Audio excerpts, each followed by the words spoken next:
All right, y'all, we'll get started in 30 seconds.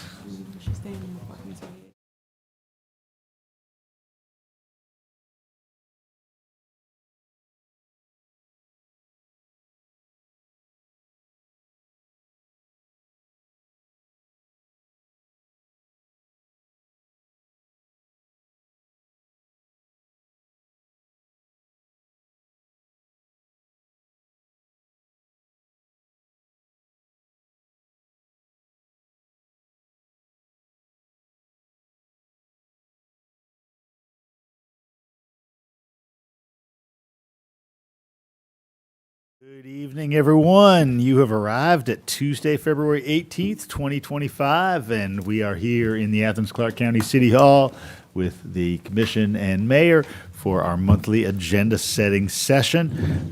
Just want to note, if business is not concluded by 8:15, we will have a 15-minute break. We're going to go ahead and begin with the civility pledge provided to us by the Georgia Municipal Association. That indicates that the way we govern ourselves is often as important as the positions we take, that our collective decisions will be better when differing views have had the opportunity to be fully vetted and considered, that all people have the right to be treated with respect, courtesy, and openness, and we value all input and commit to conduct ourselves at all times with civility and courtesy to each other. For members of the public, we will have several opportunities for public input.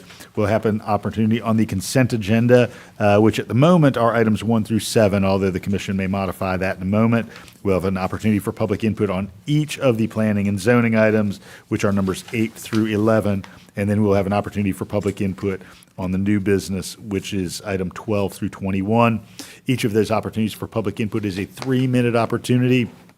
There's a light in front of the clerk.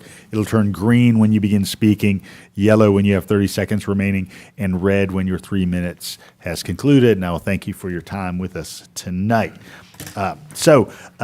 We do consider the consent agenda first, but I want to ask commissioners first, is there any item you would like to remove from the consent agenda for further discussion?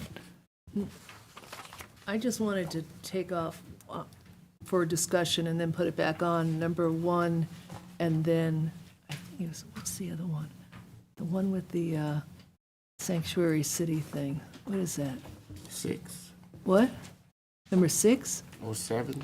I thought it was 4. Oh, man, we're bad here. Okay, there's too many emails open. Was it number 4? Yeah. The sewer Number replacement? 4, yeah.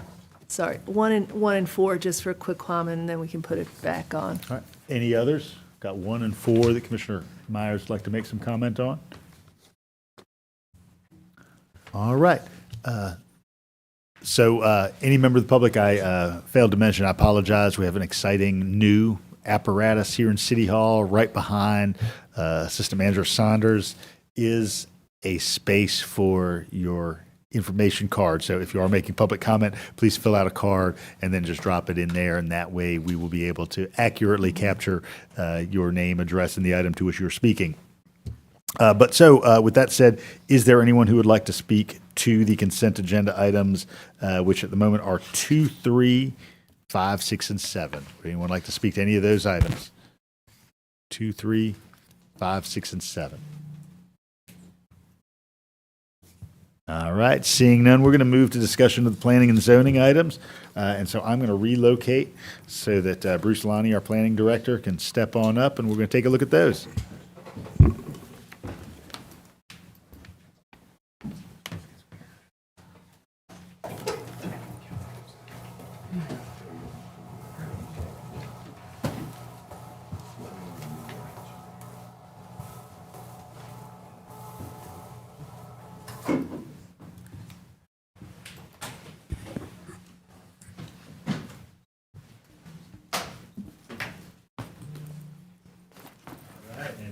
Each of these items, 8, 9, 10, and 11.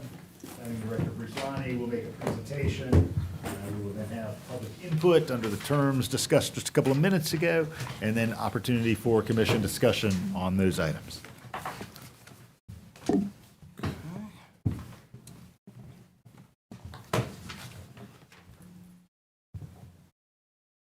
me just a second. Pull this up, but good evening. Evening, Bruce. Good to see you. We've got 4 items being referred to you from the Planning Commission meeting from earlier this month, on the 6th. And one of them, the second item that we're going to talk about tonight, had a good bit of information associated with it.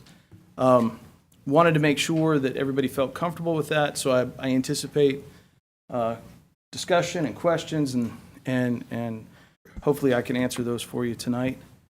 Well,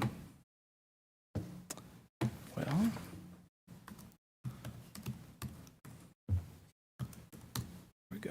Come on.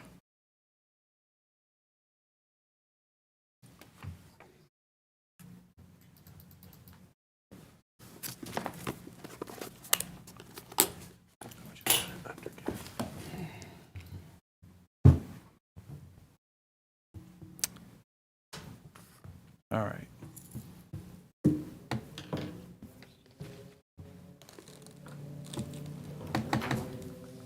Come on now.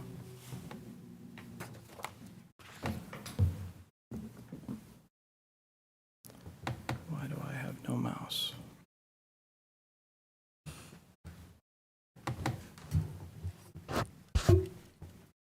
Need to get you a step ladder. 10-foot pole. Battery. So there was an update happening right at 5 o'clock. So I think that is the source of our hiccup.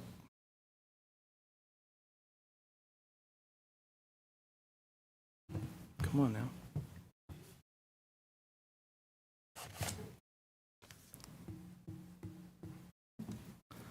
Let's try this again.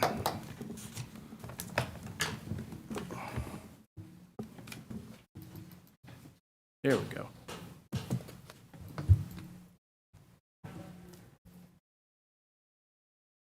All right, I promise it's coming.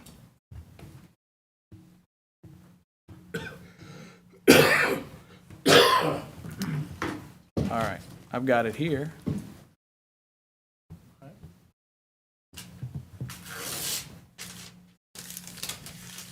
We'll keep working on it here. I'll start talking about it. How about that? So 1055 Hull Road is the first item. It's a rezone request. The request that is coming before you involves a future land use map amendment as well as a rezone. The property is along Hull Road, just southwest of Modern Body, is a landmark. The rezone request is to go from commercial rural and mixed density residential, RM2, to commercial general, CG. And the future land use change that would have to be voted on first is a request to go from general business and mixed density residential to just general business. The purpose of the request is actually to clean up some land use classifications. We actually have a parcel that is split zoned. And that zoning dates back to a time where there wasn't sanitary sewer service in this area, but now there is. There's also been a considerable amount of development immediately to the north or the rear of this property. And so the change is meant to help accommodate that development that frankly is already occurring in the area.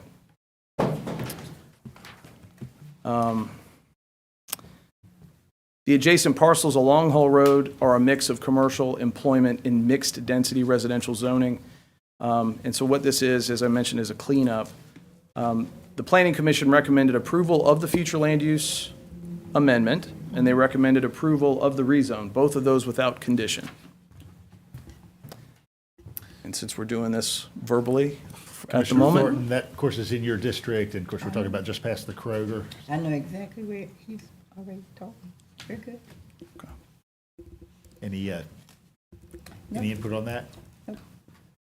I'm sorry to be so abrupt. My eyes are bothering me, and I'm trying to figure this out. But no. Okay. Any other questions about that? John? We just talking about the rezone, and we talking about the sewer too. Because I'm looking at it, it says sanitary sewer is not available. So The sanitary sewer is available in the area, so the change, it would have to be extended, but that extension could occur, I think is the language that's Is that at our expense or is that at the developer? Developer, Okay. yep, Is there capacity for that? yes, sir. Yes, Am I correct from my quick look here at this, that this is not, there's not a structure plan? This is for either the developer, the owner to develop or to sell for development, is that correct? yeah, to either develop themselves or to market, but, To someone else to develop? correct. Right. That's right. Is that why it's non-binding? Yes, there's no proposal with it, it's just changing the land use policy and cleaning up that split zone issue. All right, nothing else on that? Okay. All right, so this next presentation We is going to need be the pictures. really helpful to have the imagery, but I'll, Pictures. Do you want to, in fact, actually just thinking, just recognized I did not ask for public input on that item. Oh, very good. Sorry, I was boggled with this. If you want to take a couple of the smaller scale ones, if visuals aren't as necessary, we could do that. we could go out of order. Okay. Sure. Any public input on the whole road proposal?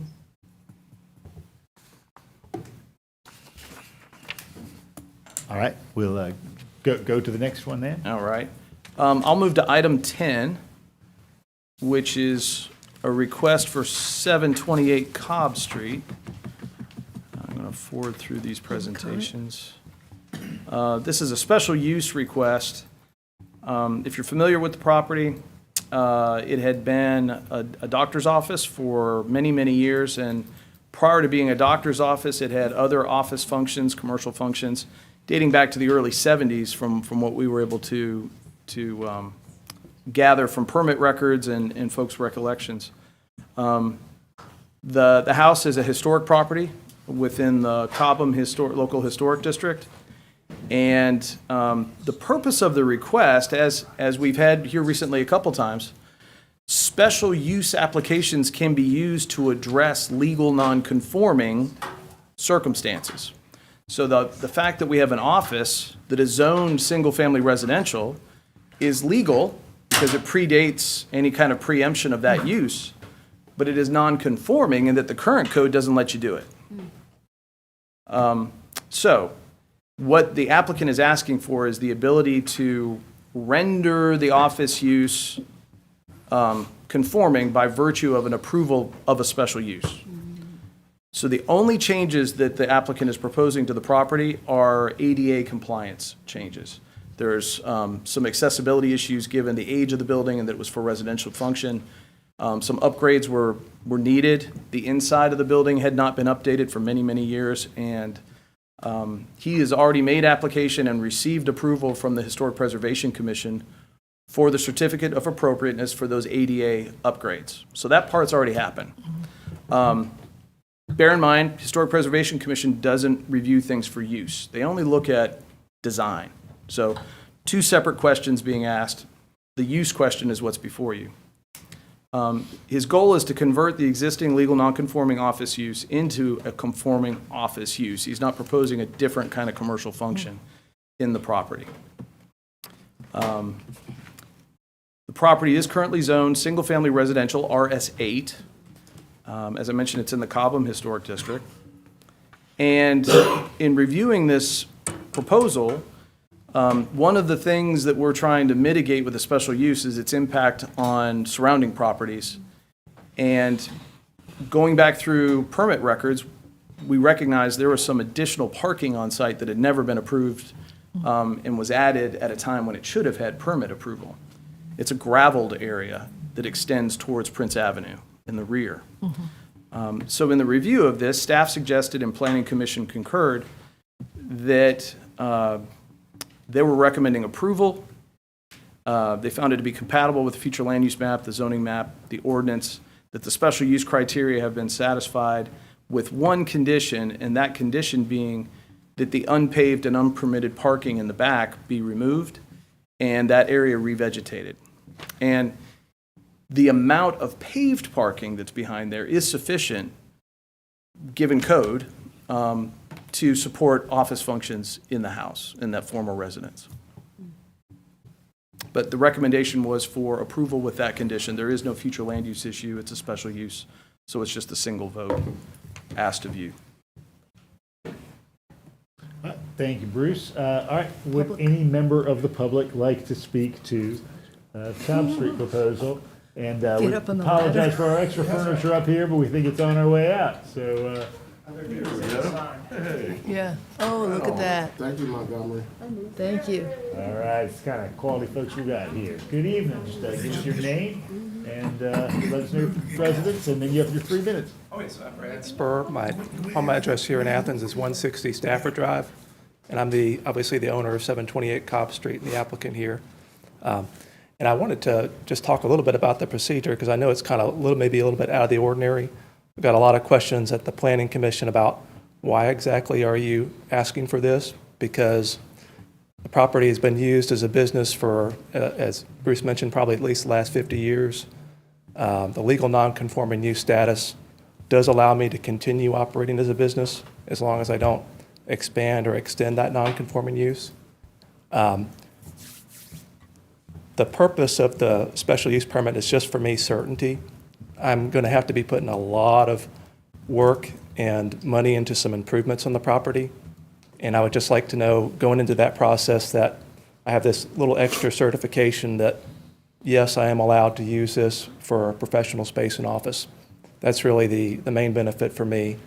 There were some concerns at the Planning Commission. I think, I don't know if anyone's going to express concerns tonight about whether this would change the character of the property. I know some people in the neighborhood ultimately want this to go back to a single-family residence. The special use permit doesn't affect that. It could just as easily go back to a single-family residence in the future under a special use permit as it could under the legal non-conforming use. Kind of similar to the legal non-conforming use, a special use permit can be abandoned. Somebody could just choose to make it their home again if they wanted. Kind of some other ancillary considerations here for me, and the reason for this application is in the future, depending on whether or not I need financing for some of these repairs, having this documented as a commercial, well, not zone commercial, but permissible commercial activity on this property might facilitate that process. And also, as part of these repairs, there are tax incentives, some historic preservation tax credits that I'm applying for. And I feel like having it zoned RS8 without this additional clarification that I'm allowed to operate a business here are going to muddy those waters. And also, and again, I don't know if anyone's going to express any objections tonight. In my opinion, the special use permit is really just a clarification, and it cuts both ways. It confirms that I can do this, but it also clarifies there are other non-permitted uses that cannot be done on this property. So I know one of the big concerns was maybe the number of clients or foot traffic or car traffic. I think my intended use is going to be far less impactful than its previous use as a doctor's office. Thank you, Mr. Spare. Is there anyone else who'd like to speak to 728 Cobb? All right, I believe it's in Commissioner Link's district. Commissioner Link? Yeah, I watched the Planning Commission meeting, and I was also in attendance at the Historic Preservation Commission meeting where they, gave this the go-ahead. Yeah, I feel like this is a reasonable request. I also understand that there's a great deal of work that needs to be done to this building. It has a lot of foundational water damage, and the building needs to be elevated, so there's a whole lot of investment going into that. This was my dermatologist's office for 15-plus years. There's plenty of parking on site, and I can attest that in those 15 years that I went to see Dr. Lockman, I think I only drove there once. So I would hope that plenty of these businesses, the business that intends to occupy this building would see a lot of folks walking. I know there were some people, a couple people that voiced some concern at the Planning Commission meeting about the idea of a business continuing to operate in a single-family neighborhood. My feeling on that is that it's not necessarily a bad thing because it does encourage people to walk you know, go see their dermatologist or hairdresser or lawyer or whatever. So I'm inclined to accept the Planning Commission's recommendation, and, yeah, I look forward to seeing this building get a little TLC, that it definitely needs some very costly TLC to deal with those foundational issues. I've got Commissioner Fisher and then Commissioner Myers. With the developer, do you have any idea what type of business you may be putting in there, or you gonna leave it open? I mean, do you know what type of business is gonna get it? Oh, yes, I'm a lawyer, so it would okay. be my law office. There is going to be excess office space that I would intend to rent for other professional office. Okay, Anybody would fall with that category. okay, all right, thank you. Commissioner Myers? Yeah, I was at the Planning Commission meeting for another item and then stayed and listened to this, so I have some questions to help me understand some of the things I didn't understand. But first, let me clarify for myself.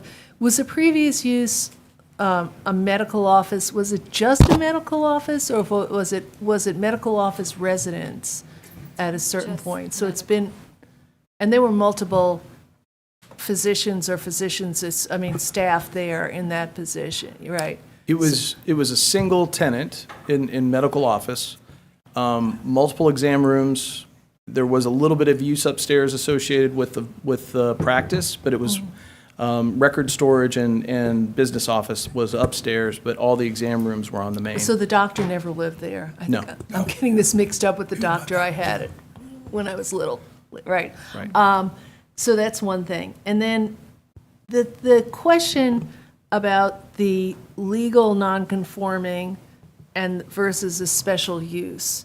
At this point, could the applicant do either continue to exist as he would like planned out if it stayed legal non-conforming? Would Yes. and what about this? They talked a lot about this, like 6 months, not a time period that it wasn't in use, and how does that play out with construction and all those things that are involved?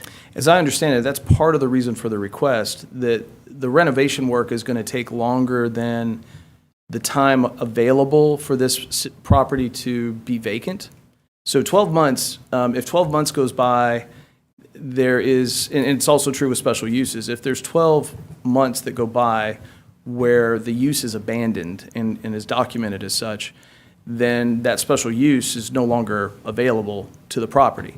So part of the problem that the applicant is up against, as we understand it, is there's been analysis of the structure and this sort of thing that has made it where it couldn't be occupied, and now time's running out on the 12 months, and so the application here essentially buys the time with, if approved, to be able to make the renovations and do the things without forfeiting the office function. And it did seem like the neighbors who were there were all very appreciative of the work that was going in to restore and take care of the house and upgrade it. I know it was like they have to redo the foundation and such. I think that helps me. Thank you. Commissioner Thornton? So, help me to understand, why did we need a special use, permit to allow for, conforming? Why, I mean, is it necessary? It's not necessary if he was prepared to move back in there frankly, I think the time's getting down to within 60 days and continue the office use. The challenge is the home, the structure needs to be stabilized, considerable renovation work that couldn't be accomplished in 60 days. Okay. And so this approval does two things. One, it resolves the nonconformity by giving a special use approval, and that takes the clock off for the repairs to take place in a reasonable amount of time. And then once the office use is reinstituted again, the applicant would get to enjoy that use and could actually transfer title to the property and have the use continue. But if it is ever interrupted for 12 months or more, that special use would end. And it would have to be used as zoned, which is single-family residential. Okay. I guess my thought, I guess like I might have had my information incorrect. So this was never residential? A long time ago. Oh, Yeah, over 50 years ago. oh, yeah, that's a long time ago. Yeah. All right, so then is there any other similar situations that would mirror what the applicant is requesting with any other development like this? Throughout Athens-Clarke County? Yeah. Yes. Has there been any one you can just pick up with your top of your head? I mean, the duplex that this body heard on Bloomfield was a special use request for a legal non-conforming use. Okay. And that was just, I don't know, within the last 2 years. Yeah, we've had a variety of those. And they're generally, I guess where I'm trying to get to, because I try to support our planning commission recommendations. So generally, these are kind of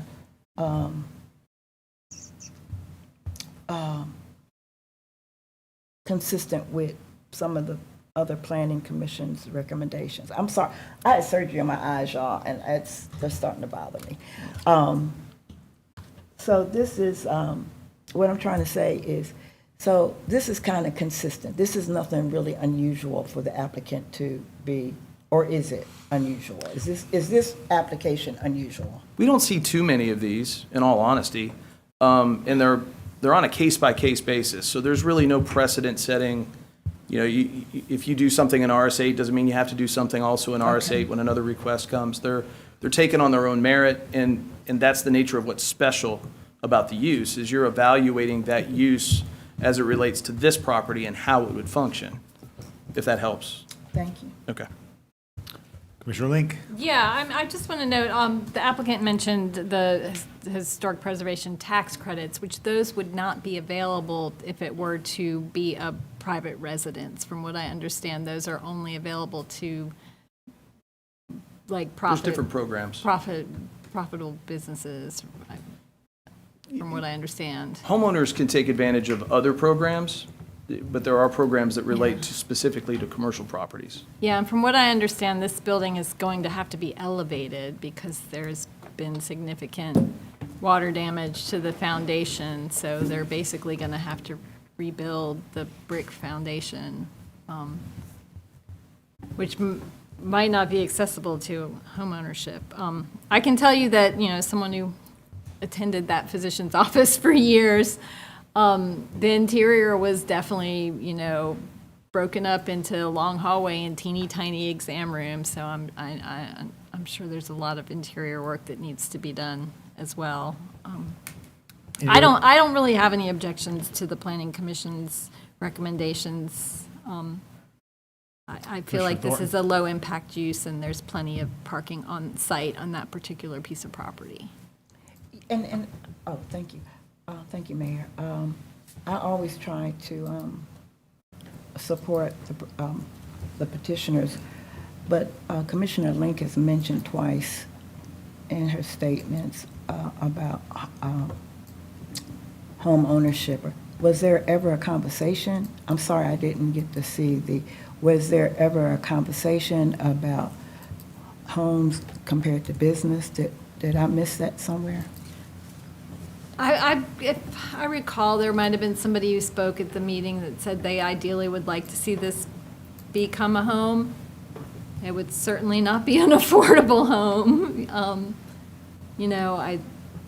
But this doesn't preclude it from becoming a home in the future. Like, this is not a permanent, wave the wand and this is a business from here on out. It wouldn't have to go through any approval process whatsoever in order to be converted back into a residence, correct? That's correct. And I guess, again, having the historic designation wouldn't change if it was resident or business? No, it's in the historic district. Okay. It has more to do kind of with the exterior features. Okay. Yeah. All right, anything else? All right, Bruce?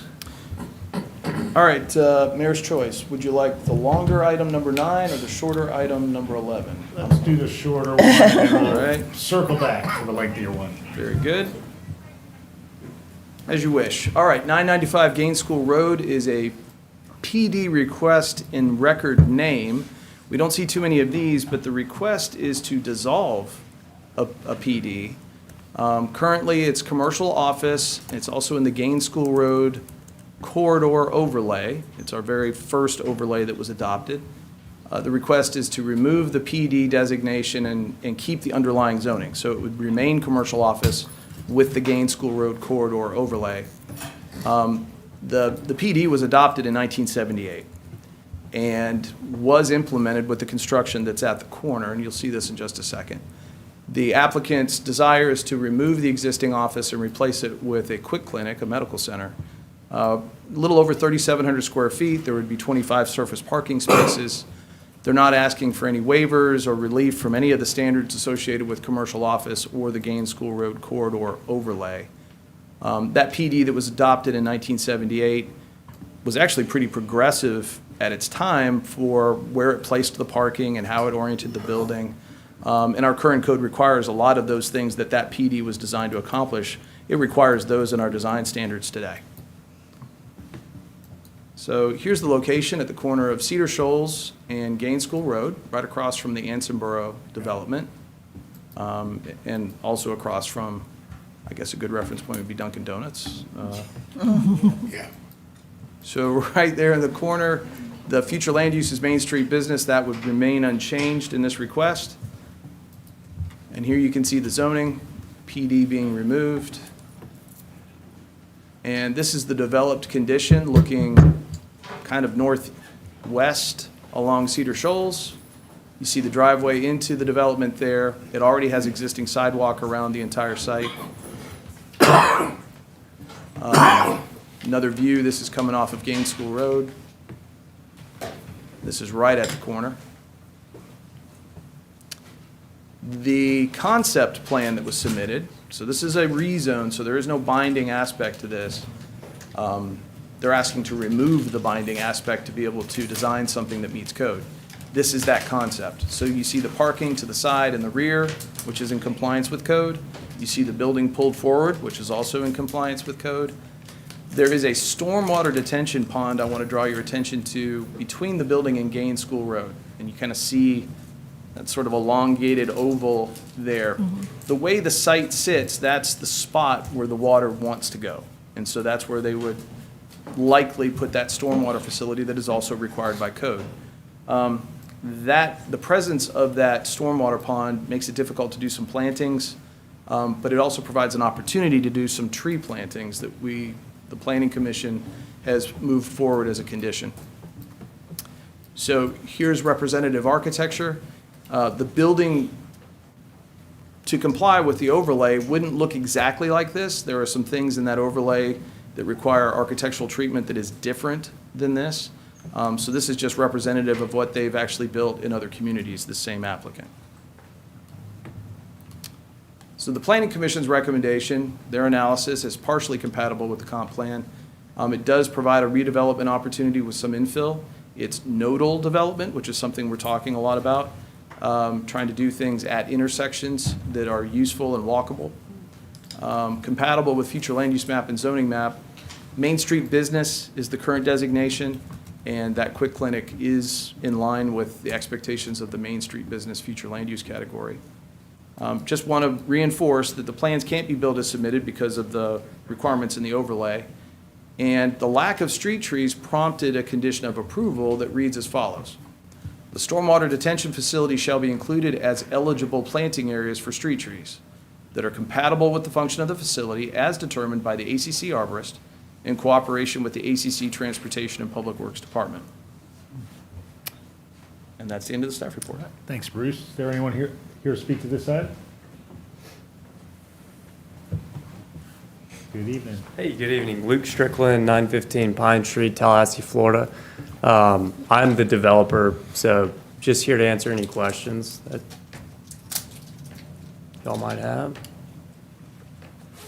We'll get into discussion, and then we'll call you up if there's some solid. questions. Thank you, Mr. Strickland. Is there anyone else here to speak to this side? All right, this is in Commissioner Davenport's district. Commissioner Yes. Davenport. This will be an easier approval for me. I won't miss that lovely building from walking Gaines School and going to school. But just one question. So currently there's the back road, as the road that goes from Cedar Shoals, or the entrance to this facility now, it continues all the way through. But it looks like it will be cut off with the rendering. It would, the alignment would be roughly the same. Okay. Yep. But yeah, with the arborist conditions and adding trees, we need medical facilities on the east side. There's a lot of aging population. We have to drive all the way to Prince Avenue, so this would be a great facility for the east side. And all the staff recommendation with nodes, commercial interest. It is a steep hill, so I understand why it's not binding, and some of the other conditions, but I look forward to approving this. Commissioner Myers? Yeah, so, I mean, we're just going back to a regular rezone. So anything in a regular rezone doesn't have to be binding because it's just following all the rules and codes for that zoning, right? That's correct. Question about a couple of questions about that, and I just walked by here this morning, or this afternoon. That retention pond and the trees, does that mean the trees will be in the retention pond? So what that would give us allowance to do is to do proper species selection to be placed in a rather shallow detention facility. And given the size, they have sized this in a way that it would not be a vault for the stormwater, it would be more of a swale. And so the placement of trees in that area that would allow it to function properly, but also could be counted towards street trees and their overall canopy requirement, that's the purpose of the condition that's been proposed. Okay. And the right-of-way, there were some residents down in my old district, Patrick's district, who were talking about the right-of-way and how much right-of-way would be there for future changes in sidewalk, multi-use path. How much right-of-way would be left in that area? Are you talking about Gaines School or Cedar Shoals? Well, both, Okay. So that's a good transportation and public works question, but I do know that Gaines School Road, the width of that right-of-way varies pretty dramatically from Yeah. this intersection to Lexington. And there is an effort right now to standardize that right-of-way with an eye towards the future for better pedestrian facilities and some other improvements along that section. So that, there's nothing about this application that would preclude transportation and public works staff requiring a dedication of right-of-way following their procedures and policies. At what point in the process does that happen? So that would happen during plans review. Okay. You know, in all likelihood, we'll see the corner there will get clipped, chamfered. That's a standard practice to give appropriate space in there for infrastructure. So that discussion will happen, and I would anticipate that we would see the line at Gaines School Road move inward some amount. I really don't know by how much. Okay. And then the final thing is, I finally, just did a really easy search of our codes to find that Gaines School Road Corridor Special District Overlay. I don't know when we put that in. I guess is it 2000? I guess it is. But it has permitted uses in the following would be permitted. Does this have to have a, special use because it's not in these? Or I says other uses as may be determined by the planning director or planning commission to be similar or compatible. Yes. Is that where it falls in? Yes. Yeah, and I'm fine with having a medical center, but I do want to point out that we now have a medical center on Lexington Road, and actually, the new Kroger will have a medical center, so we're going to have a lot of places for a lot of medical center, keeping people on the roads and from having to travel further away for those little quick trips there. So I'll be glad to see that. All right, anything else? All right, we'll dive into the lengthier discussion. Okay. It's going to take a minute. So this item that's coming up now is an amendment to the PD for what was previously being called Lakewood. This aspect is being referred to as the Shoals. Handful of addresses involved in this on Barnett Shoals Road, Lakewood Drive, and Park Ridge Court. This submittal originally came in July for preliminary review. It's gone through a series of cycles of review and comment and tabling to work with staff and to respond to Planning Commission's input. And I think it's been a really constructive process to where we've arrived at what we have before you. It's very complicated, and the request itself is the first of anything that we have quite like this, certainly at this scale. So that's a two-part request, future land use request. They're asking for a change from traditional neighborhood and mixed-density residential to simply just traditional neighborhood. And that future land use designation as currently worded would encompass all of the aspects they're proposing as part of this PD. The rezone request is CNPD with some RM1, changing that with some RS8 as well to just commercial neighborhood PD. So it's removing some of that underlying variety of zoning designations and making a singular zoning classification with the PD, which is binding. They're amending that original Lakewood plan development. This is asking to build out a very large section of what was unfinished from that PD. It's a mix of single-family detached and townhomes, live-work units, mixed-use commercial residential, a good bit of multifamily, and 20,000 square feet of commercial minimum. What would be binding largely out of this, physically on the plan, is the street network. What they're asking for is the ability to have moving parts within the 4 neighborhoods that they're proposing that would be framed by that street network. There would be 5 street connections also. This is important to kind of note. With the traffic generation that's likely with this development, the way they're trying to address that is to not have a single point for all those vehicles to hit Barnett Shoals. Frankly, they need at least 2. They're proposing 5.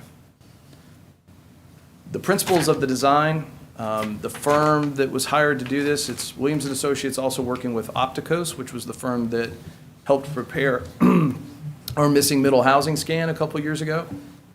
So this is their first chance to work on a design here in Athens, having done that analysis. So they're looking at alley-loaded garages, a variety of housing types, mixing commercial and residential, and incorporating some public greens into these spaces. All right, let's see if I can summarize this quickly and answer any questions you might have. So there's a series of waivers that were requested, 12 of them. The overall, as this is coming out of the analysis, and this should have been updated, I apologize, all waivers are being suggested for support from staff as well as the Planning Commission. A little bit of history in the chart at the bottom. The Lakewood PD was originally from 2004. Ran into some things where they tweaked 2005 and 2006, and then we had housing downturn that stalled things, then it picked back up in 14, 17, 20, and now today. The original PD, 207 acres, had 173,000 square feet of commercial and 94 condominiums, 360 apartments, 330 single-family detached, and then around 90 townhomes. What's been built since then is a portion of that. So really no commercial, no condominiums, 196 apartments, 43 single-family detached that are sort of on the north side predominantly, 38 townhomes with a handful of accessory dwelling units. What's being proposed today on 90 acres is 20,000 square feet minimum of commercial, and then the ability to work within ranges on the housing types and where they're placed. And they're using a pattern book to be able to do that.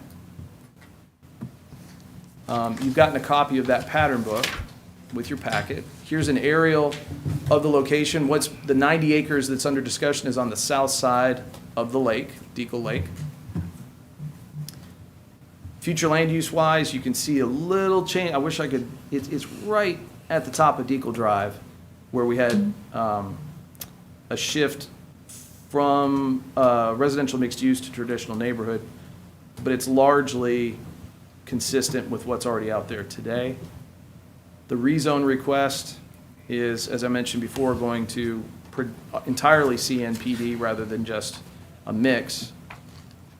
And the character that's out there today, when you visit the property, the initial design that's been implemented, tree-lined streets, making sure to accommodate pedestrian facilities as well as pulling the residences up to the street and not sacrificing the trees. That character is being retained with this design and expanded upon. So here's a layout. You can see the 4 neighborhoods. There's an arts and entertainment district towards Barnett Shoals. There is a central neighborhood, and then a peninsula that is kind of following the road around, and then a garden neighborhood as it connects up towards Shady Brook. This is the other side of the Shady Brook discussion that we had a few months back. So those neighborhood break out this way, arts and entertainment, following it around to the central neighborhood, the peninsula, and the garden. And you can kind of pick up on this a little bit, but the mix of units, those footprint changes are telling you what's going on. Then you see a typology in here. And so in those design standards, this is what becomes binding, is the mix of architecture, the mix of uses. You have to do these things if you're going to build it, but you can slide the component parts around within these neighborhoods. And I won't go through all this, but I'm happy to answer any questions you have. They have pages in the design book that talk about what comes with these types. So you'll see the name of the architecture type, and then you'll see a description, some typical characteristics. These would be binding. And then design elements that you have to choose from as a builder to comply with this pattern book. So when you have an introduction of a design type, then you have a blow-up that helps you understand what they're talking about. So it's got a pretty interactive glossary of terms. It's not word heavy as some of the things we see. There's imagery that goes along with it. So here's the mixed use, similar types of things that are being broken out. So the binding elements, what is binding? So we have a design book. We have a range of dwelling units. They can't go below or can't go above the 540 to the 795. And the term up here, pod, interchangeable with neighborhood. The 20,000 square feet of commercial that I mentioned, that would only be located in the arts and entertainment pod towards Barnett Shoals. Centralized open and community spaces in each neighborhood. The primary entrances that front on right-of-way or green space for all buildings, whether it's a residence or a business, everything fronts towards the street or a green space. Street network would be binding, greenway path would be binding, road sections, and the alignment of those roads, as in the book, binding. Commercial neighborhood zoned uses, but they've also voluntarily said no drive-throughs, no vehicle repair, no cemeteries, no mortuary. And front yard parking would not be permitted. So those binding elements, kind of a comparison table here. If you choose to dig into that, we can. Summary analysis, this is compatible with the 2023 comprehensive plan, provides a really good potential for some diverse housing, incorporates green space on the front end, doesn't make it an afterthought, very walkable, very connected. The future land use map amendment that's being requested was found to be appropriate. This is a good potential example for future neighborhood development. And that semi-binding plan, which is why this took so long to get to you, we feel like we've worked through this to the point that it can be administered by staff. And we're not just thinking about today with this current applicant. We all know projects change over time. Different builders come to the table and build out certain parts. We feel like this pattern book is something that we can work with a variety of actors over the long haul. So Planning Commission's recommendation for the future land use is to approve. And I got a series of slides I want to walk you through real quick, if I can. So the recommendation about the rezone, all of the waivers, the 12 waivers that were requested were supported by the Planning Commission and by staff. This is the list of those waivers. Happy to go through those in detail should you want to. There are a number of conditions that were proffered by the applicant, 14 in total. Won't read through all of these. I've kind of touched on most of them already. But all of those were moved forward by the Planning Commission with the one amendment to number 13, those use prohibitions, adding those additional restrictions for drive-through uses. All right, There were 5 conditions of approval that were placed on this by the Planning Commission, and this is where I want to walk us through this a little more closely. So the 14 conditions I've already noted, that's condition number 1. Those conditions that were offered by the applicant would move forward with the amendment to condition 13. Second condition, all of the technical aspects outlined in the master report must be met per each department's requirements. We're just making that really plain. Some of the Planning Commission discussion on that was, well, don't they have to do that anyway? Ultimately, the desire was to have that statement in there explicitly because these projects tend to have a 10, 15, sometimes 20-year build-out, as we're seeing. So that they felt like that condition was important to move forward. This third condition that fills the screen is related to retaining walls. And a couple key things to point out here. In the first sentence, it requires that retaining walls that are adjacent to and rise above the public right-of-way, that are taller than the adjacent street, need to be set back a minimum of 1 foot for every foot of wall height.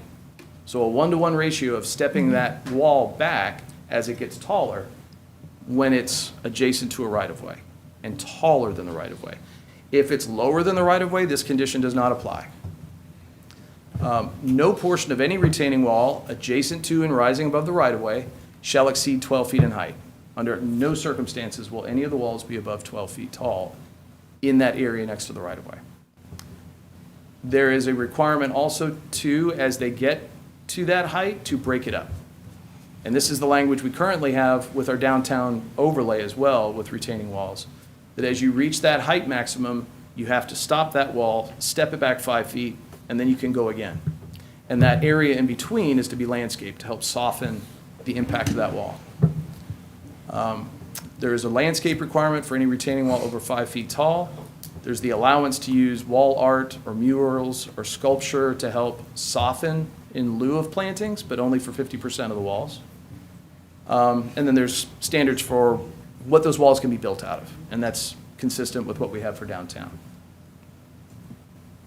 Given the topography of this site, any of you who have visited this, it's got a lot of up and down. So retaining walls are going to be throughout this project. So that condition was found to be pretty important so that we don't end up with super tall retaining walls in people's backyards or throughout the project. Fourth condition, portions of the site are landlocked, both in the existing and the proposed, and require access easements. Those easements have to be recorded prior to any site plan approval. So we just want to make sure that's abundantly clear. We can't push off those easements being recorded until after construction and prior to CO. And then the fifth condition, development shall implement a minimum of 3 EV charging stations for electric vehicles and 3 public 120-volt outlets for charging electric bikes within the commercial parking area of the development. So that's that front neighborhood, that arts and entertainment district. That's the area for this condition. I know that's a lot. So I'm stopping there, but the overall recommendation was approval with conditions from the Planning Commission. All right, thank you, Bruce. He's got no air left in him, but glad he's here. We're going to go ahead and provide public input opportunity right now. So would anyone like to speak to this item from the public? And again, just give us your name, and you have 3 minutes. Good evening. My name is Scott Haynes. I work for W&A Engineering at 355 Anita Street. We're the applicant for this project. It's been over a year and a half in the making to bring this before you tonight. A lot of planning has gone into this, a lot of back and forth with staff, and we appreciate all that effort. You know, whether you really are looking for enhanced connectivity, interconnectivity, or making new routes between Lexington Road and Barnett Shoals, or a diversified and intermingled collection of residential uses, or extending alternative transportation options through way of extending the multi-use trail as shown in this project. I mean, this project has a lot to offer, and we're really proud of this effort. And I know there's a lot associated with it. We just saw that evidence on this presentation we just saw. But in addition to this, I would like to offer something else, and that is a bit of an add-on to that number 5 condition. In addition to the 3 EV charging stations and the 110 outlets that we're committed to in the Arts and Entertainment District, which is that first neighborhood, I'd like to offer the following. At least 1 EV charging station will be provided within each of the 3 neighborhoods outside of the Arts and Entertainment District, In addition, the intention will be to provide outside power outlets for residents to use for EV charging to the extent feasible for each residential type.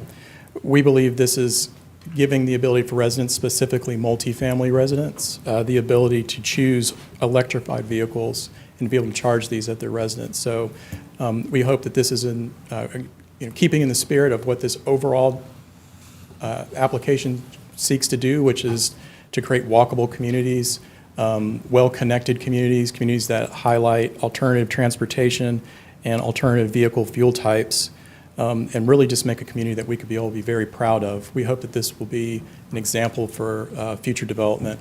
I know there's a lot here. You all received physical packets to try and help parse through some of that information. I think it's easier to flip through those books than to scroll through an electric package, so hopefully that's helpful. But I'm here tonight to answer any other questions that you might have. Thank you. Thank you, Mr. Haynes. Is there anyone else here to speak to this item?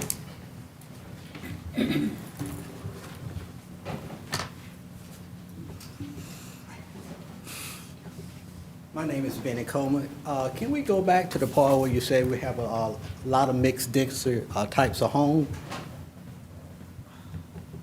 The plan, would you Yeah. like? Okay. I'm concerned about this project like a lot of other projects is. Going by Athens-Clarke County history, we are getting totally away from that with designs and the types of homes. With that project right there, along with some of the other ones, I see that you're only considering people with a certain amount of income. And the type of income with the people in Clarke County would not be able to stay in those types of homes, especially this one. You're over there by, a lot of families. So we need to consider if it's okay with the developer, specify what types of homes. You said a lot of mixed density, a lot of mixed homes. But you're saying mostly homes over the monthly $2,000, $3,000 a month. What type? I'm looking for homes with this density like some of the other ones. So anybody who lives in Clarke County have an opportunity to live there. Because we're all paying for taxes, but we are not being represented there. That's what I would like to see those plans come up with some solution. Maybe, you figure out something that you can give up a little bit to gain a little bit. And I appreciate that. Thank you, Mr. Coleman. Is there anyone else here to speak to this application?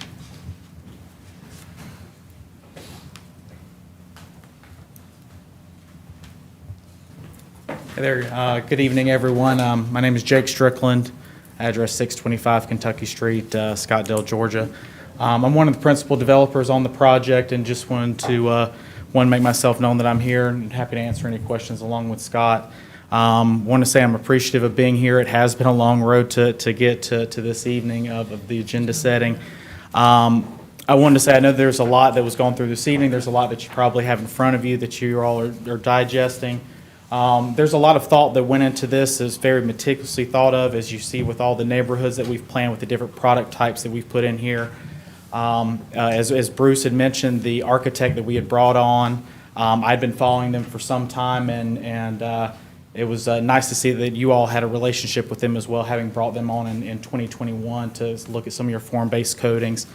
So as we started getting into this, we wanted to offer an array of different product types here. That's why you see close to 24 different product types.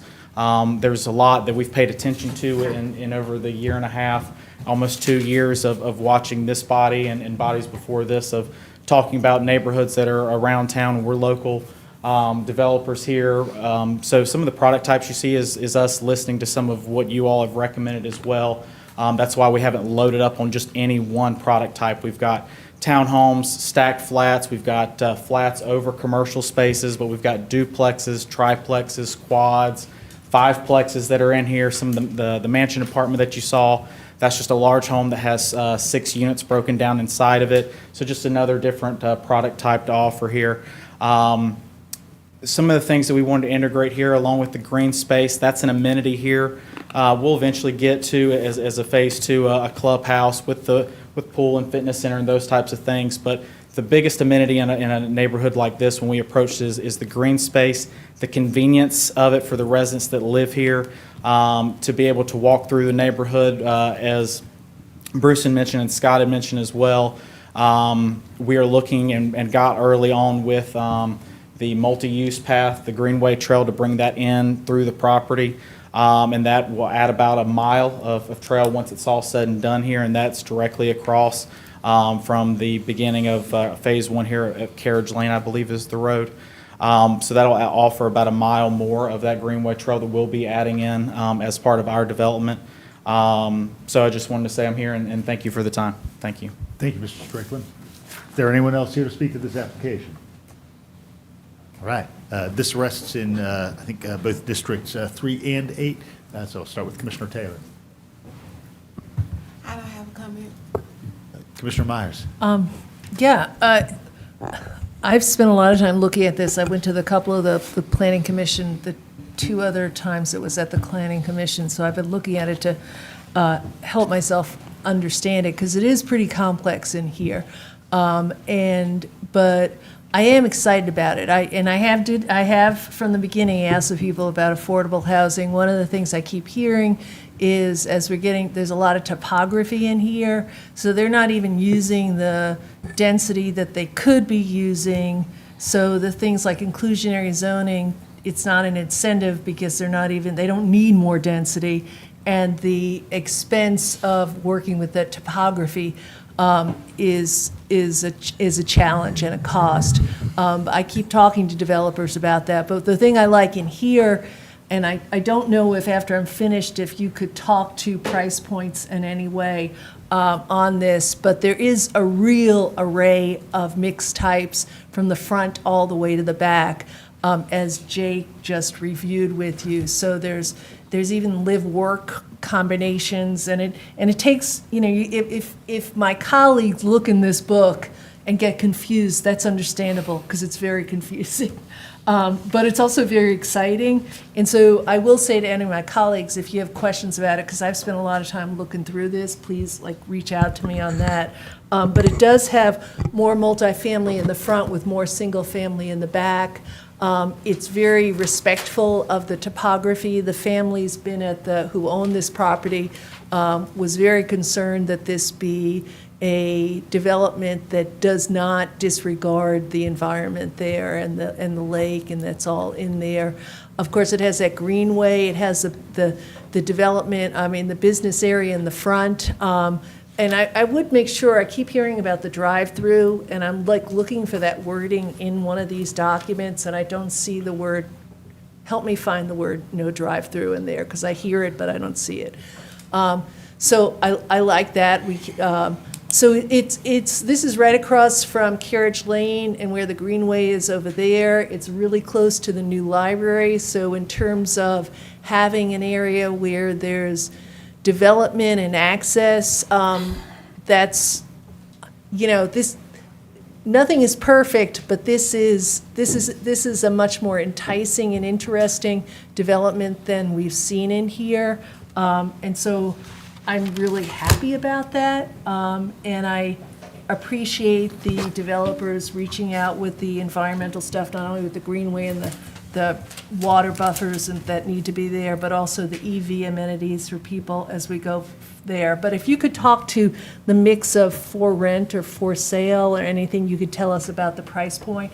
I will say that it's not, if you're looking at the design and what's in there, it is not, what people out there in the public are always wondering, is this for students? And I'm sure there will be students who move in here, but it is not set up in that type where you have 4 bedrooms and 4 baths and set up for us as really a off-campus dorm. It's not at all set up that way. So that's nice to see. So, but if you could talk to the rent sale mix and anything on price point. Absolutely. So the mix, I'd mentioned some of the mix, and it's dense up front with more multifamily centric, mixed use centric townhomes. Like I said, the mansion style. As you start getting further back into the different phases, it starts stepping down. So in the central neighborhood, a couple more mansions, but that's when it starts getting to the duplexes, the triplexes, quads. Even further back, as you again going back even further, you start getting into more of the cottage housing. And then even further back from that, you get more cottage housing, more single-family housing. The original PD to this, as I remember, Scott, it was just all single-family, correct? In the rear. So all of this in the original PD was single-family here. So here, no matter the product type as well, not just an array in product type, there's array in the bedroom. So like you're saying, on this plan here, we have all the way from studios to 1 bedrooms, 2 bedrooms, 3 bedrooms, and 4 bedrooms within these various plans. Square footage wise is going to be probably as low as for a studio around probably 500 square feet. For a 4-bedroom home, you're probably getting up to 25 to 3,000 square feet. Very few of those is getting that large of home.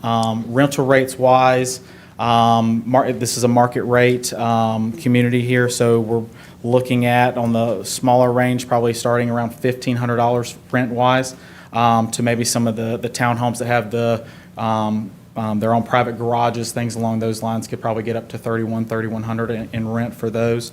But that's a very large array. It depends on the product type. It depends on that. I think that may be. That's good. And this, I'm assuming there'll be an HOA for this.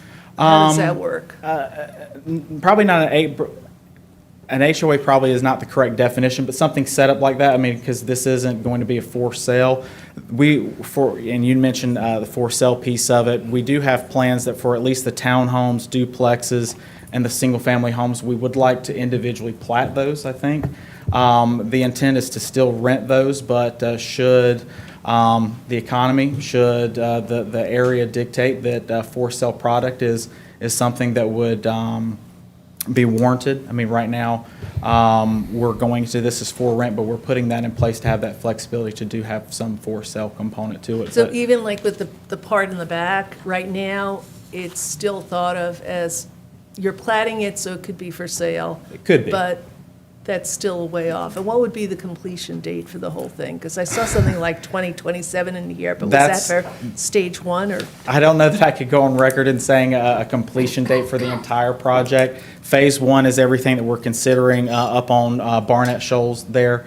That's about 285 units, so that's the main goal right now is to deliver phase 1. In a perfect world, before we finish phase 1, I'd like to keep the contractor on site and keep going into phase 2.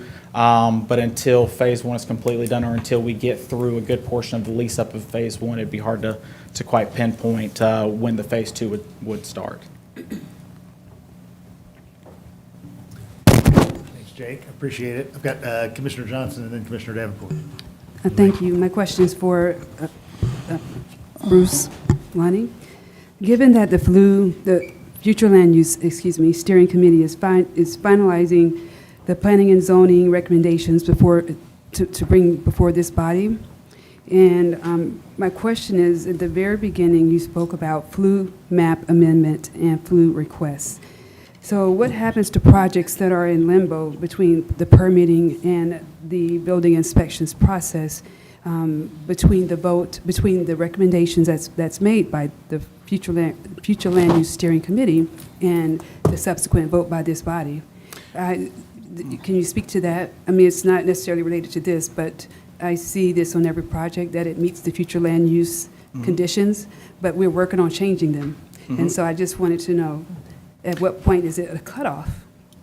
Right, that's an excellent question, and there is that moment that we have to account for the things that have come before this body for approval, and then within the same sort of time frame, you're discussing a larger policy document like that is going to change the wording of something you may have voted on 3, 4, 5, 6 months prior. The notion here, and part of what we're showing folks, is how much change isn't occurring with the future land use map. So we really have only about 7% of the map that is changing substantively right now. And this area would largely just be a translation to the wording of the new category, but it wouldn't change the substance of the future land use description in this location. Some of the other areas of town, I think there is more of a change. But we'll have to account, to answer your question, I hope. Will they be grandfathered in, I guess? Our hope is there won't be a need for grandfathering, that the wording of what is on the new map would be able to accommodate the actions that you all have taken. So we're not going to disregard a vote on something in February or March for something that may come before you in August or September, we're going to carry that information forward and get it on the map. Okay. Okay. Thank you. Mr. Davenport? Yes, thank you. This is, it's a lot to take in. I had to watch that video like 3 times and I'm still, but anyway.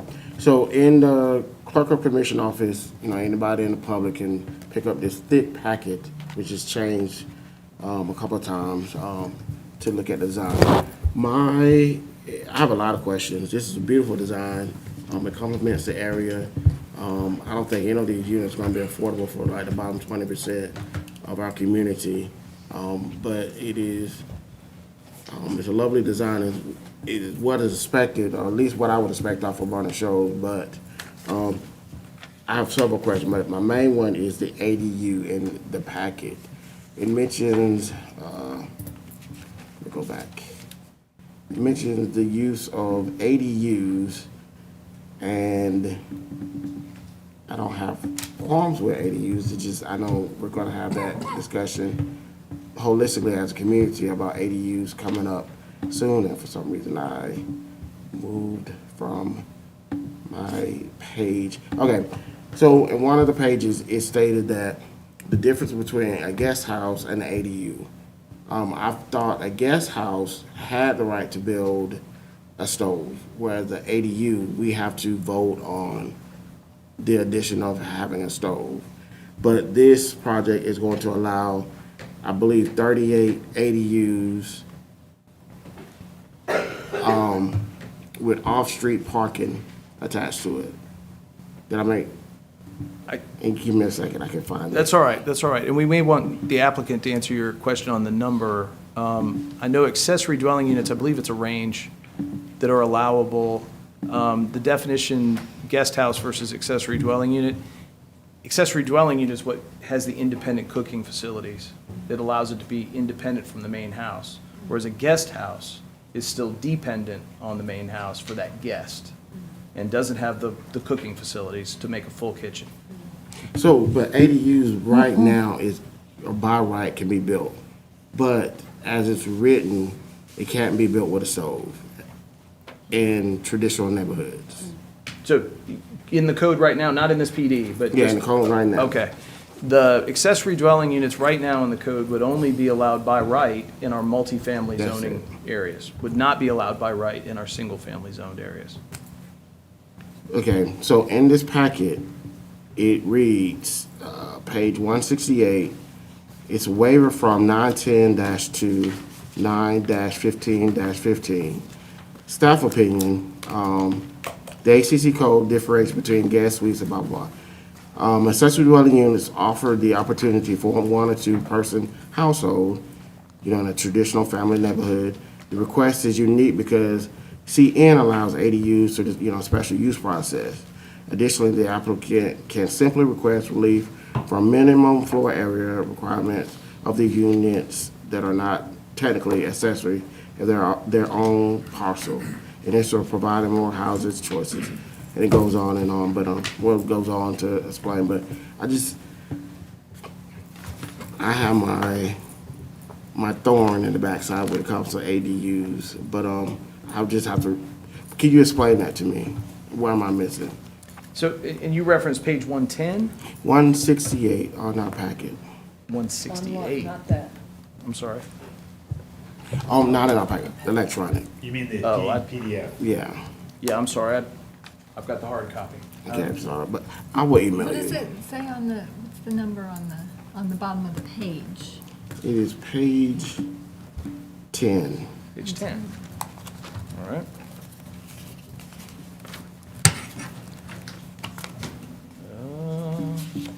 Page 10. So are, Yeah. in the CN, a full kitchen or whatever is allowed in the ADU allows for a stove in the CN neighborhood, commercial neighborhood. Today, in the Yeah, code, I guess Okay. so. yes. I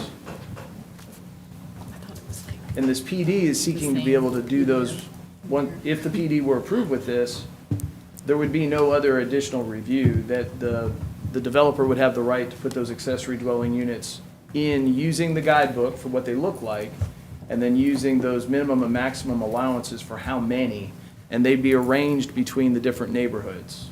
But they would have parking available, and those standards would apply. And that's what they've tried to address in here, is where those buildings would be placed, what is their scale, how do they relate to the other buildings? So, do you get what I'm saying? So like, this is non-binding. So I No, can this put is binding. binding Yeah. so I can have a townhouse with an ADU in the back on the side. You may want the applicant. Okay. I don't think. But, If you're wanting an Yeah. answer. Ask Yeah. him. yes, I would like to ask the applicant.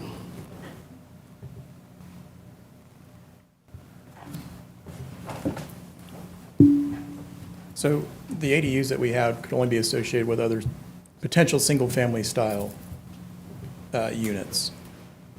So So they'll they be would the have to ones be in the on a, back. I'm sorry, they would have to be on, platted in such a way that they were associated with a primary. An ADU couldn't stand on its own, so it would have to be associated with the single-family style unit platted on its own lot. And in terms of numbers, what we've shown you here is, flexible in terms of the application of the structures. The street network binding, its associated parts in the section, the multi-use trail, and that such things are also binding.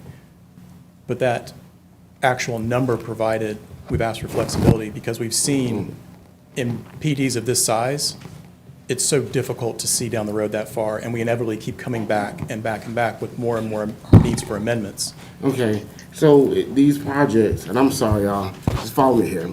So this project is gonna be for sale, not for sale, it's gonna be for rent, primarily. But if the market dictates, it'll be for sale, if We you are, want to. we are preserving the right to plat For particular types of units as single-family to So be able to sell you're gonna those. sell a townhome with, and also have, you're gonna rent out a townhome or a mansion, I'm not using the word mansion, but a project plat or whatnot, as well as rent out an ADU in the back. So in order to construct that AE to begin with, it'd have to be platted on its own lot. Okay. It could still be rented, though.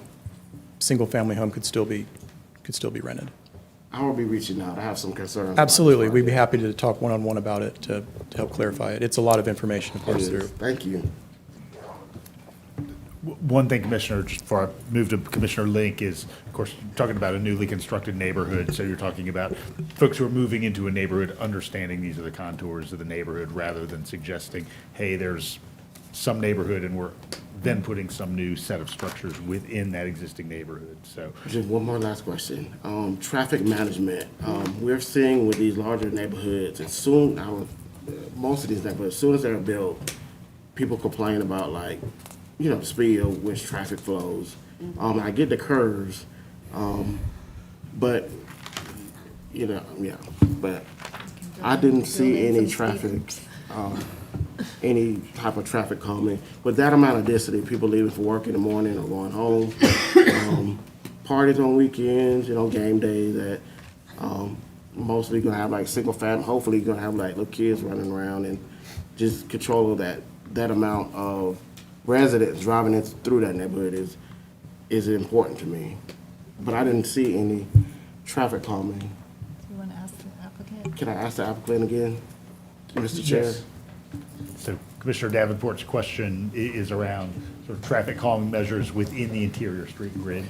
So what we're trying to do here is with the actual design of the street section itself, providing a more narrow street section that was actually part of the original PD back from 2005 or so. A little bit of narrower street it's a bit of a balance to what Public Works or Transportation Public Works will accept too, but allowing for on-street parking, putting the trees closer to the street and in between the sidewalk and the street to create the same thing that's happened today in the existing parts of the neighborhood. Those types of things help with traffic calming in general by design, instead of using speed tables all throughout the design, trying to really calm traffic in those ways. All of the geometry you see would work with AASHTO standards, so there's limitations on how much curb we can put in the street horizontally and vertically. Okay, so I had an issue, and I promise this is my last one, y'all, I promise. It's just a lot of, I had a ton of questions, but, So in my district, we had an issue with a neighborhood, Fallen Shoals. It was designed similar to this, without, the extra amenities of, quieter places, but just single-family homes, had many winding roads, and they had all on-street parking. So our fire trucks, our ambulances, our school buses had a lot of issues getting, through those neighborhoods. So if you have narrow streets with on-street parking, I'm gonna see the same issue with that as well. So maybe with TPW can do later yellow curbing, some possible. Well, if I could offer too, part of this design process has included multiple conversations Okay. with fire and life safety to sort of find that sweet spot. We're being as narrow as we can with also not making it inaccessible to fire trucks and ambulances as well. So it's a pretty delicate balance between all of those things, but we have worked with them to do that. And one of the allowances in the binding nature of this plan is to be able to tweak the geometry of the road slightly or to take out on-street parking where we need to provide things like fire lanes if we were to have an aerial apparatus need for units as the design progressed. So we totally understand that's a huge part of this and one of the most important parts, and we've definitely worked to address those concerns. All right, thank you, but it's beautiful though, thank you. Thank you. Commissioner Link. Yeah, so I don't see this so much as a neighborhood as a village. I mean, theoretically, someone could, move into one of these houses or apartments and not have to leave this community for days on end. I could also see someone living in this community for an entire lifetime, moving into an apartment, settling into a townhome, raising a family in one of the single-family homes, retiring into a quad or another apartment. This has been a long time coming. This thing's been kicking around for 20 years, and I wonder, if this had been built out on schedule, 15 years ago or whatever, we might not be in as much of a housing crisis as we are right now. This has a lot of that missing middle that, we had a study done about that said we need.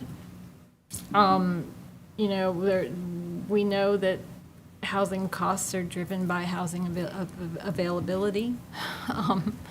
I like the diversity of housing here, and yeah, there isn't any, we're not gonna see low-income housing in here, but by enabling the construction of more housing and having more of that housing on the market, the law of supply and demand kicks in, and we see across the country in communities that do allow the construction of more housing, their costs start to go down. Commissioner Davenport brings up a good point about the traffic calming.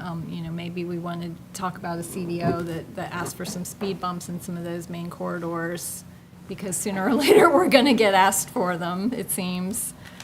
So maybe we can talk to Commissioner Myers about that too.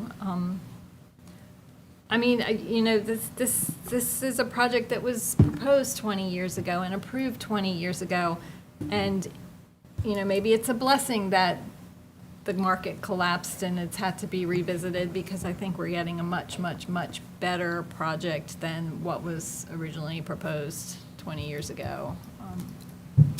And the environmental concessions are huge. Being able to preserve all of that green space and the lake. I used to go swimming in Deagle Lake way back in the day. That's important. To see that kind of environmental preservation incorporated into a project that also meets a significant housing need. Commissioner Thorne. Thank you. It's a beautiful project. I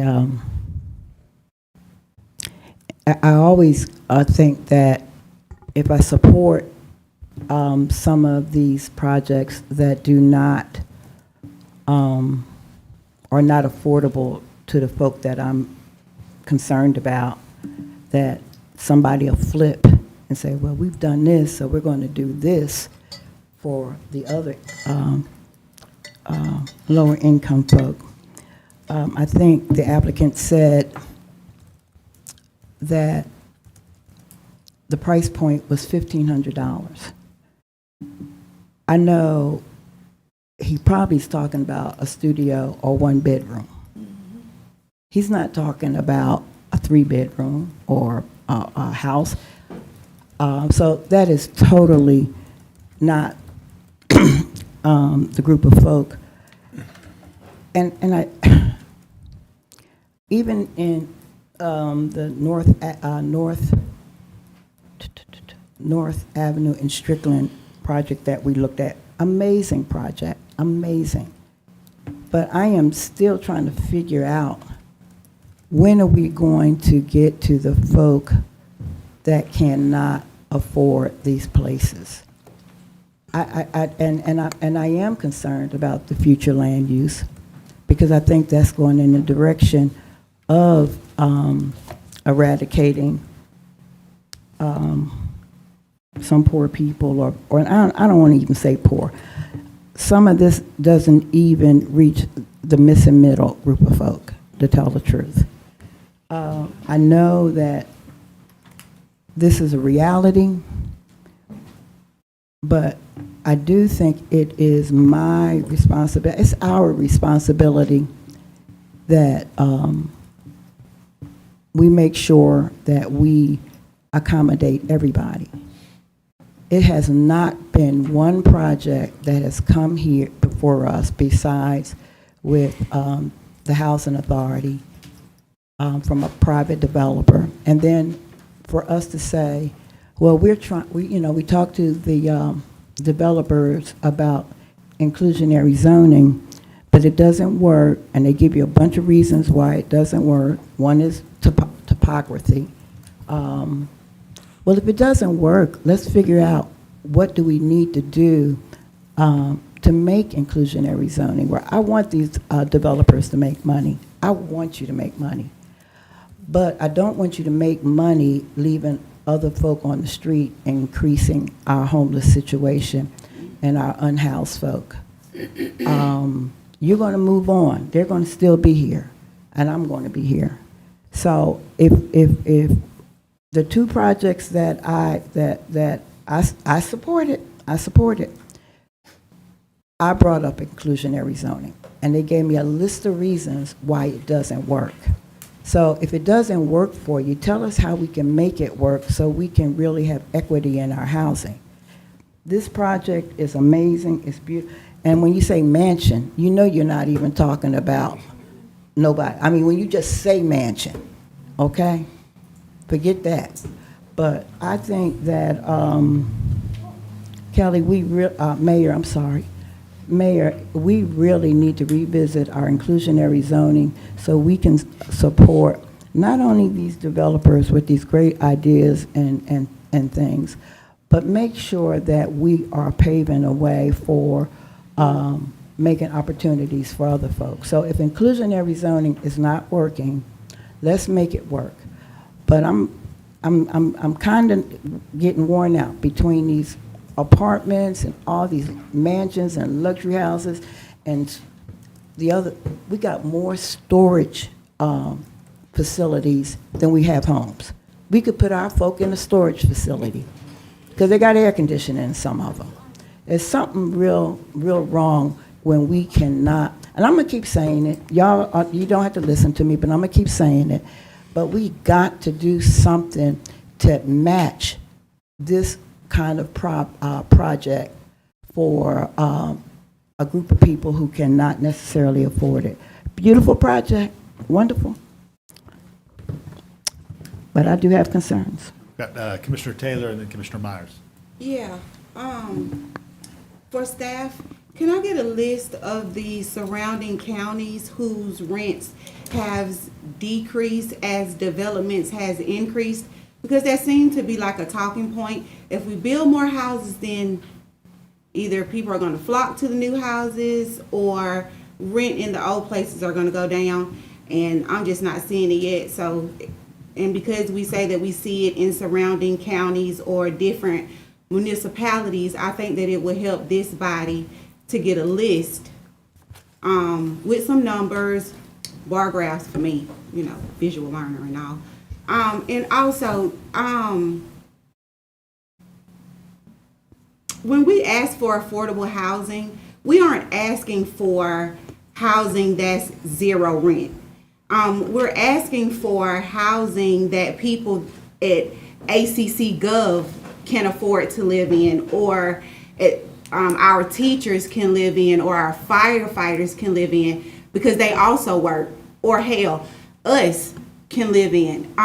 But I feel like a lot of the reasons why we get excited about the pretty pictures and the amenities is because it suits our interests. It suits our interests when they say that we're going to get 3 EV connections when most of us drive cars that require gas and not battery. So it doesn't, or if it ties into the greenway that most of us do not use, not even the people on Carriage Lane. And so I fear that when we approve things like this, because we do see how pretty the picture is, we don't take into account in District 8 that Clark Gardens is going to be right across from it. Even the people that work full-time hours for 7 days a week, they still won't be able to live in here. Neither will Pinewood, and you represent those people as well. I think that should be something that we think about when we get caught up in how pretty the pictures are. And I also feel like because most of us on this body are homeowners, that we don't get caught up in the fact that we aren't serving the people who put us in these seats, because we don't have to worry about being kicked out of our houses or the fear of new developments possibly displacing us. So it kind of removes us from the reality of residents that are living here. And I know people will probably say, well, Commissioner Taylor is always talking about housing. I am, because I'm very worried that people who work here won't be able to live here. People that live here won't even be able to move up into houses, because just like the previous house that we just saw that's going to be a legal office, that house was $1 million at one point. Like, for me, if I could just get that information, I won't be supporting this because it could potentially be the seed of something that's going to move and drive a lot of Athenians out. And a few of my colleagues aren't going to like this, but it's because, and I know we're going to have a talk about decorum, but because a lot of us are a part of the problem. We don't listen to our residents. It goes in one ear and out the other, but pretty pictures just don't do it for me when I live in reality of Athens-Clarke County. So, Commissioner Myers. Yeah, 2 points. One that's not really pertinent to this project, but that I really want to repeat and ask again in terms of our affordable housing. We put a lot of money into our affordable housing in our budget. We have a strike fund. We put, I think, $5 million into affordable housing fund. We have that investment policy. I don't know who is thinking about this in our staff, among our staff. I would like us to have an action meeting where we focused on that. Every time we bring this up, affordable housing, but we have, unless we're actually working on it and have a time when we get together and say, who's thinking about this on staff? What are our plans for this money? What, affordable housing needs public-private investment, and what ACC, where are we going to go with some of our ACC property here that we could use? We need to be aware of this. If someone else is thinking about this on staff or other commissioners, we're not all aware of this. So I would please ask that we actually have a meeting where we focus on what is going on and what are we doing here to move this forward. Second of all, on this one, and I think this is really important because this is a planned development, but it's a different kind of planned development. And for those who are looking at a planned development where it's going to be exactly what's in this book, actually what's in this sort of design, that's not what this is. But I know that at the first time, or one of the times this came through the Planning Commission, everyone was like, they like this and this and this, but it wasn't there weren't enough guardrails in here to make sure that someone else, let's say this nice developer here, it all falls apart, and 5 years later, someone picks it up and does something different. But now you feel in the planning department that the guardrails are in here, and I'd like you to speak to that as well, to what was different in this version that made you feel like the guardrails are there for this to be a planned development that isn't going to end up looking like something completely different than was in this planned development. Early on, the pattern book was more high level, and I will say the applicant did a really good job. We met with them probably on 4, if not 5 separate occasions to talk through language, words that we knew we were going to have to interpret 8, 10, 15 years from now with potentially a different builder. They needed to have kind of Webster meanings, broader meanings, things that we could interpret with different people around the table and get the same result. And I don't think there's a page in this book that wasn't revisited, amended, talked about over that period of time since July. And really, we started talking before they even submitted. So it's the tightening up throughout. I can't point to one specific thing, but there's a lot of terminology that now I think is really buttoned down that carrying forward, we would know how to review something when somebody submitted plans because that language is more explicit, even if the plan itself, what's on the screen, is not locked down in the traditional sense of being binding in every detail. We feel like we have enough guidance in this pattern book to get the job done. Okay, so I am trusting your evaluation of that guardrail, so. Yeah. We were nervous, I'll be honest. We didn't want to have something that could slip and slide and be open to interpretation either by staff or the applicant. So we really worked hard to get something that we felt would be consistently administered for many years in the future. And then, Commissioner, just to understand kind of your interest from a kind of staff information perspective, you would like to know the status of those designated funds and programs around housing affordability. Yeah, and what, And the who's action making the, plan. yeah, I mean, I don't know what they are, and if we don't know what they are, that's a problem. It's not that we don't know what they are. It's Commissioner, I that just- some people just don't I need get to their recognize questions the Commissioner. answered, because I've asked these questions over and over. Well, I think it's questions answered and knowing what the status, so, and where we need to be making decisions or changing our policy or priorities, what we need to be doing to address this. And if things are from anything from zoning changes, from investing, from finding out the information about where we do have opportunities, for knowing the types of affordable housing that actually presently exist.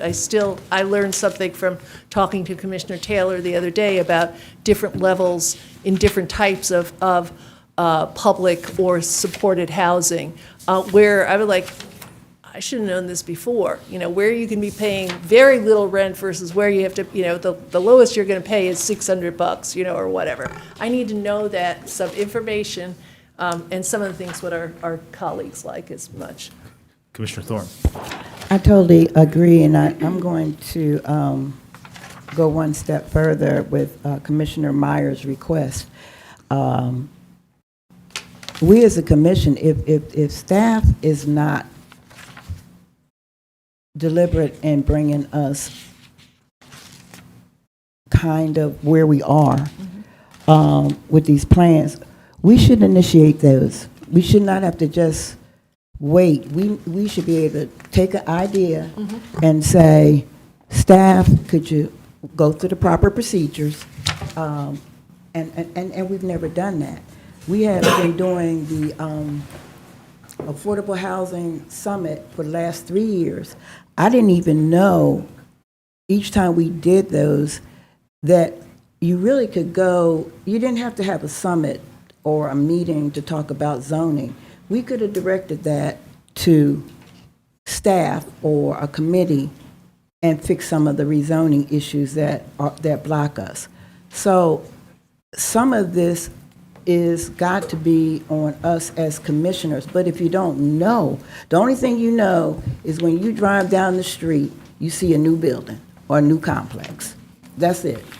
You don't know, but we're sitting on money that, I just got a text from someone talking about a mother needs a place for her and her kids. Y'all don't get those texts. Y'all don't get those calls. And that's no criticism, but it does mean that I wish you would take it serious, that I know a little bit about something. And, you know, what rings in my head, y'all gonna think I'm crazy on this one. Kendrick Lamar, they ain't like us. The folk that are coming before us ain't like us. And we've got to be more open. So I'm going to take you up on that, Commissioner Myers. I think if you're willing to work on some kind of ideas, I'm going to do that, because I don't. This will probably be the last summit that I would like to see if we don't have nothing tangible that comes out of it. Commissioner Johnson. Thank you. Well,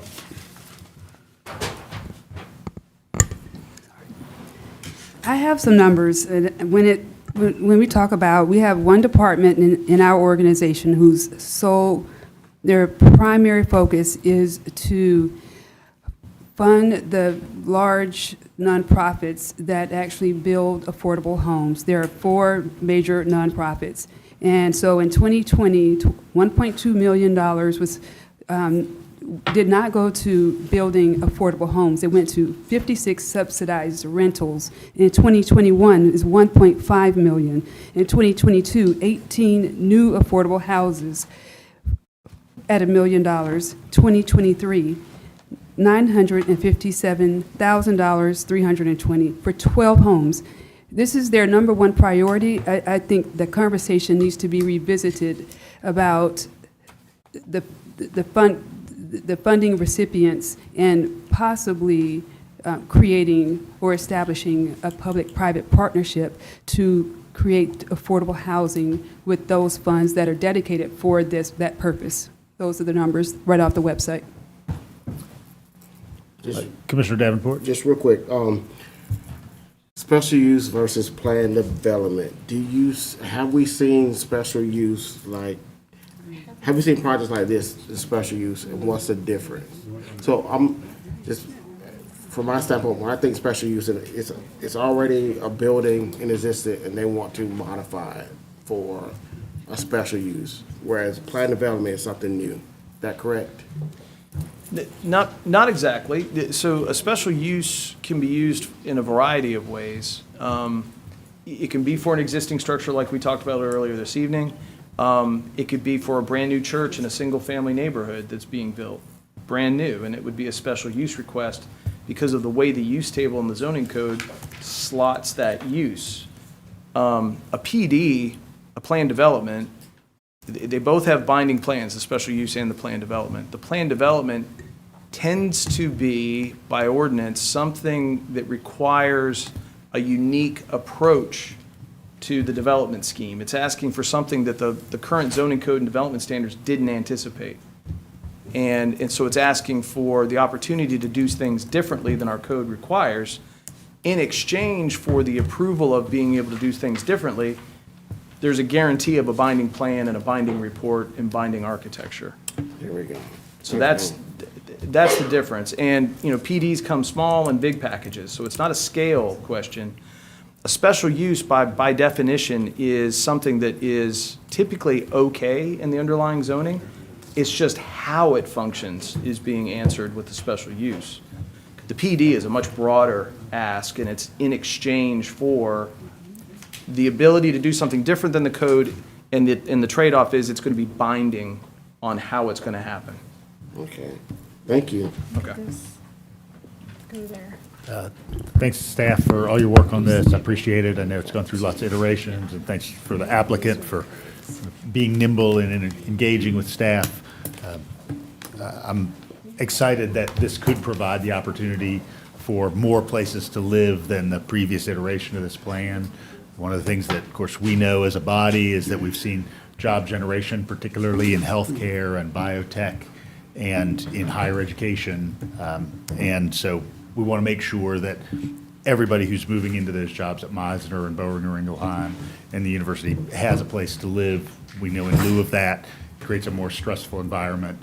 I know one of the things I think that probably, Bruce, you'll find just in industry is that as Minneapolis or Austin have created more opportunities for places for people to live, that's provided a stabilizing influence on prices community-wide. And so I would anticipate that this would have a comparable effect. But looking forward to discussion at the voting meeting. And we are going to move to the old and new business discussion. So move up the screen, and hopefully it will be working with us.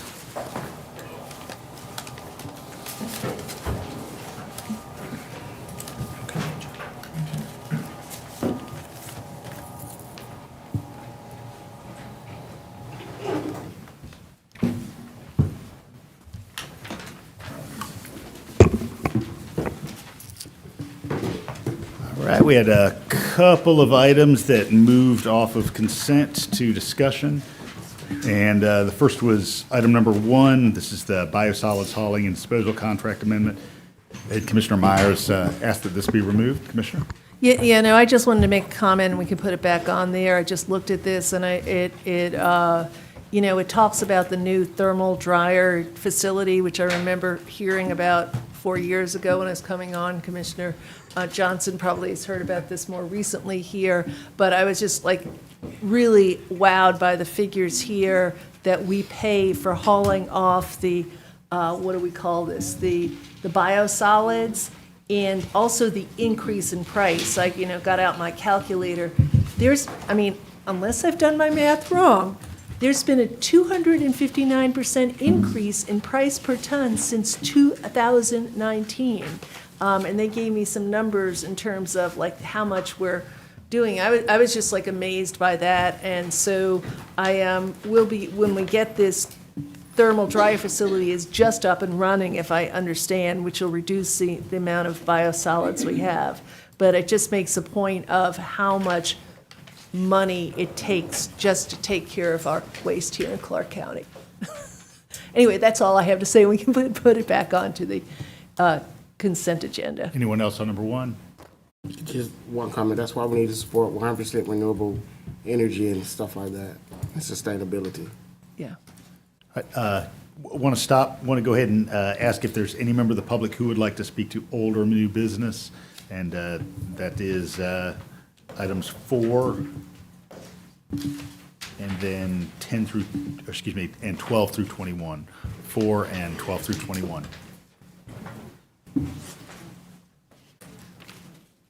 Good evening. Good evening. Mayor Gertz, commissioners, and neighbors.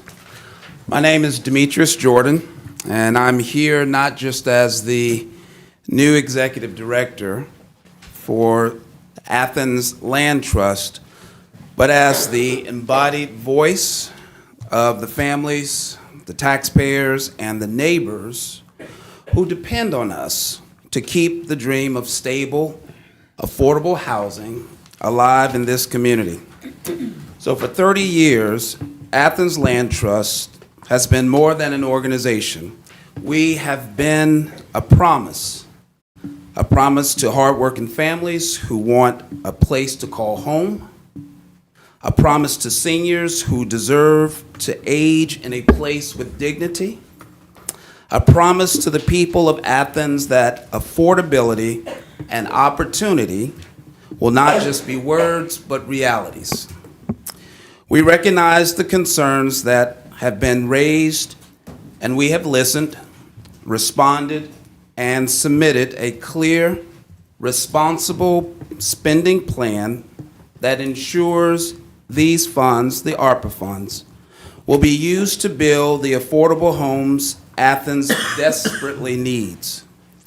Our adjusted plan outlines the completion of 5 homes by the end of June 2025, and our housing director, Chastity Young, is here to provide details to that timeline and execution if needed.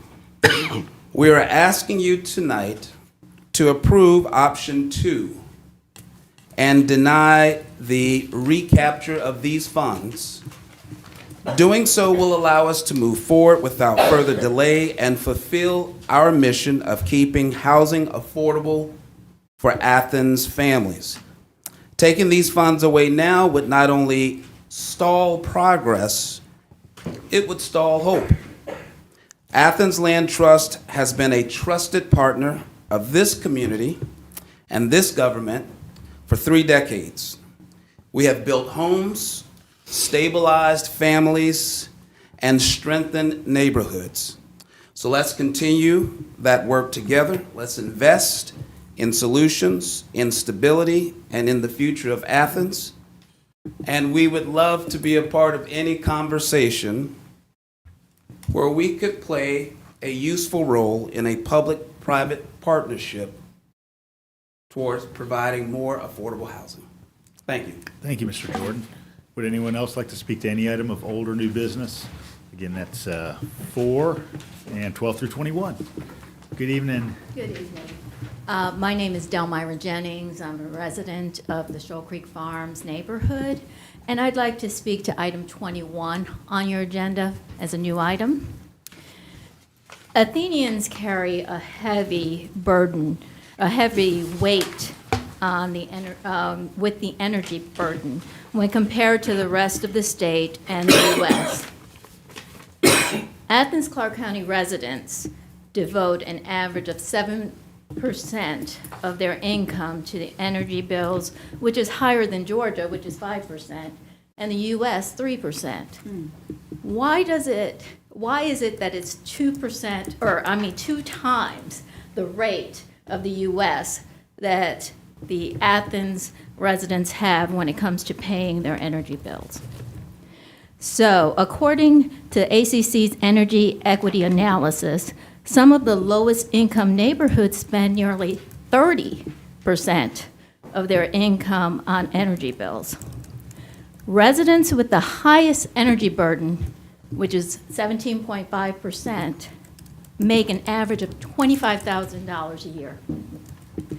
When energy bills reach over 10% of income, the term is no longer energy burdened, but energy impoverished.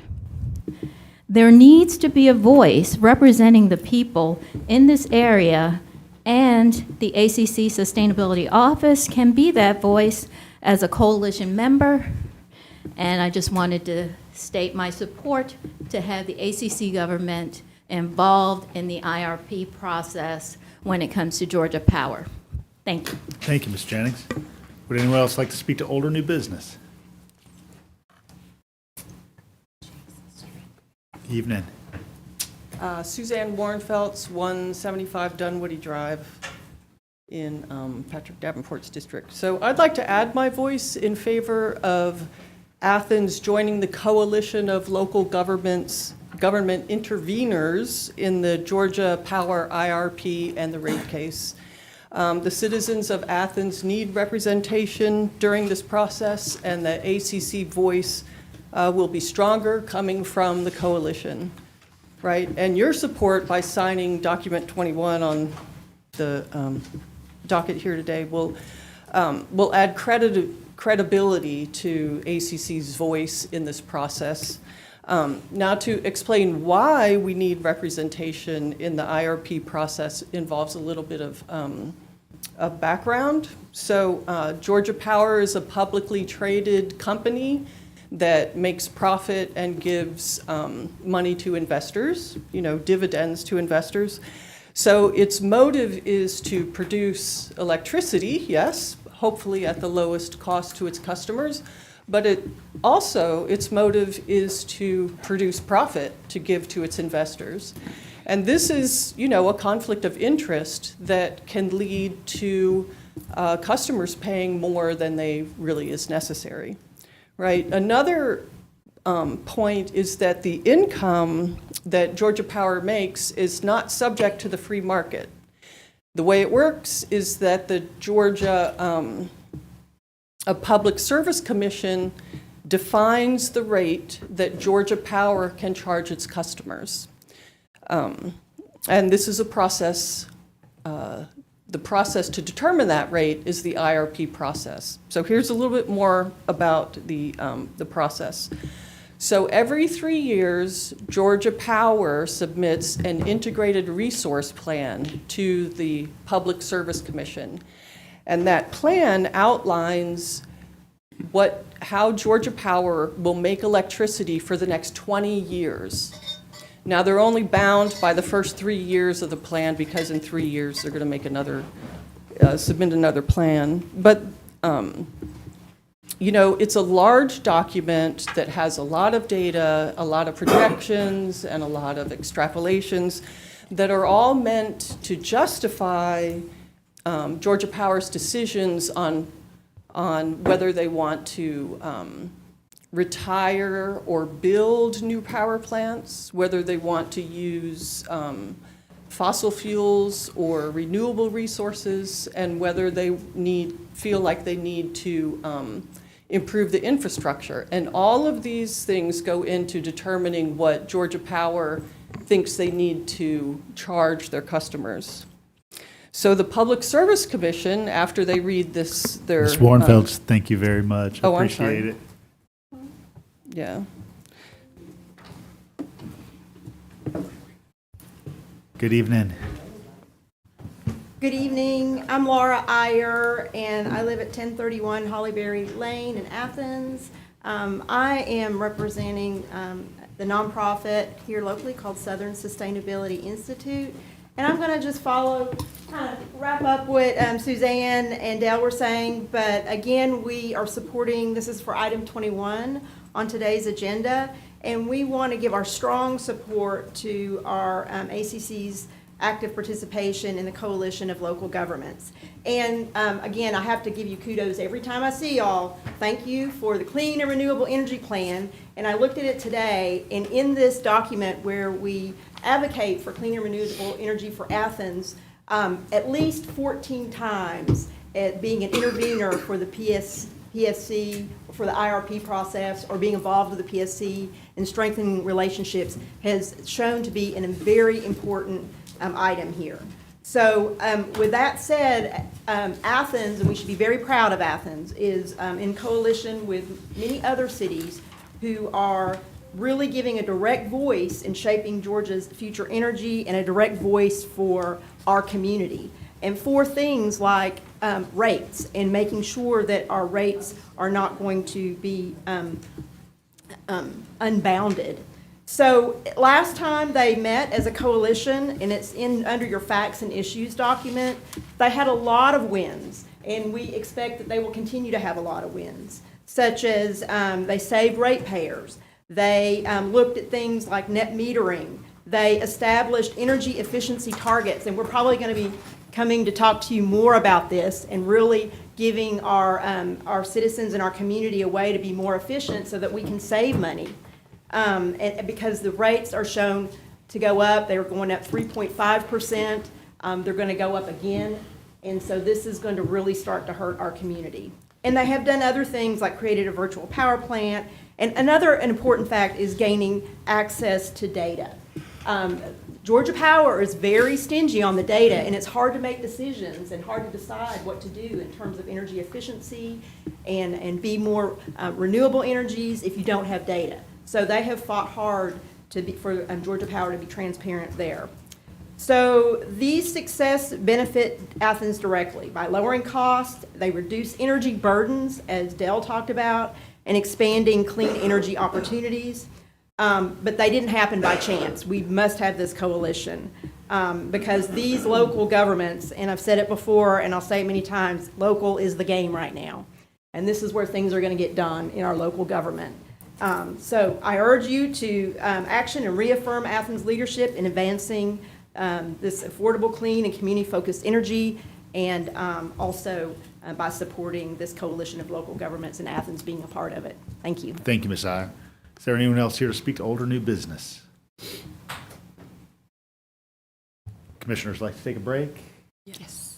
All right, go ahead and break until 8:25, and we'll be back ready to roll.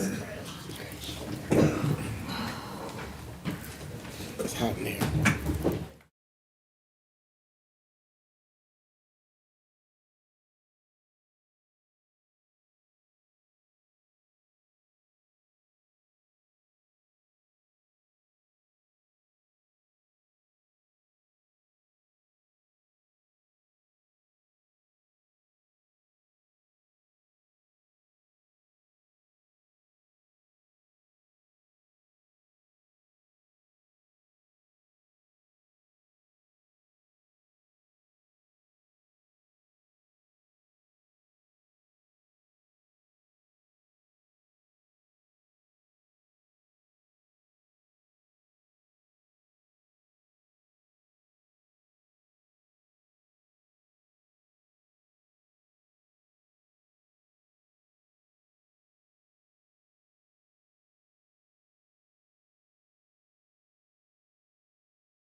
right, everyone, we are back in business here, and we're going to go ahead and continue our discussion with item 4. Commissioner Myers, you asked for this to be pulled for discussion, and I'll go ahead and turn to you at this point. What was that? You want Item me to number speak to it? 4, which Okay. is the replacement of the water and sewer mains at State Route 10. Well, and I've been, Hancock. for those who live off of Barnett Shoals or use that, they should be reassured that when adding this water, what do we call this, the pipeline there that's Culvert? gonna have to go across the street, when I saw that, I was like, oh, no. Commissioner, we're on item 4. You might be discussing a different one. Oh, sorry, Item guys. 4 is Sorry, going to be yeah. relocation of some lines where the roundabout is going to go in, where Hancock and West Broad come No, together. I don't think you're right. Were you interested in discussing the recycled water line? Okay, sorry five. there. It's such an exciting evening already. Okay, no, the thing on this, I don't actually know, was this the one on the, 7 is purple pipe. okay, I'm gonna let Commissioner Link speak, because I'm, obviously didn't review this well enough before I got to this point. I mean, my only question about this is, I just want to keep abreast got of it. the ETA on when the work is going to start on this, because it is going to be messy. And, make sure there's, fair warning to the folks who live in that community. And I'd also, like to have some discussion with TPW about traffic calming, because that people are going to start avoiding that area when the construction starts and cutting through the neighborhoods. So item 5, of course, is design approval. Does staff have a general sense of when construction may begin? I do not off the top of my head, but that's certainly something we can get for you. Okay. Yeah, if you could just keep me in the loop as soon as Certainly. things are known. Number 4, right? 4. That was 4, yeah. Yeah, now I do see the thing I wanted to speak to.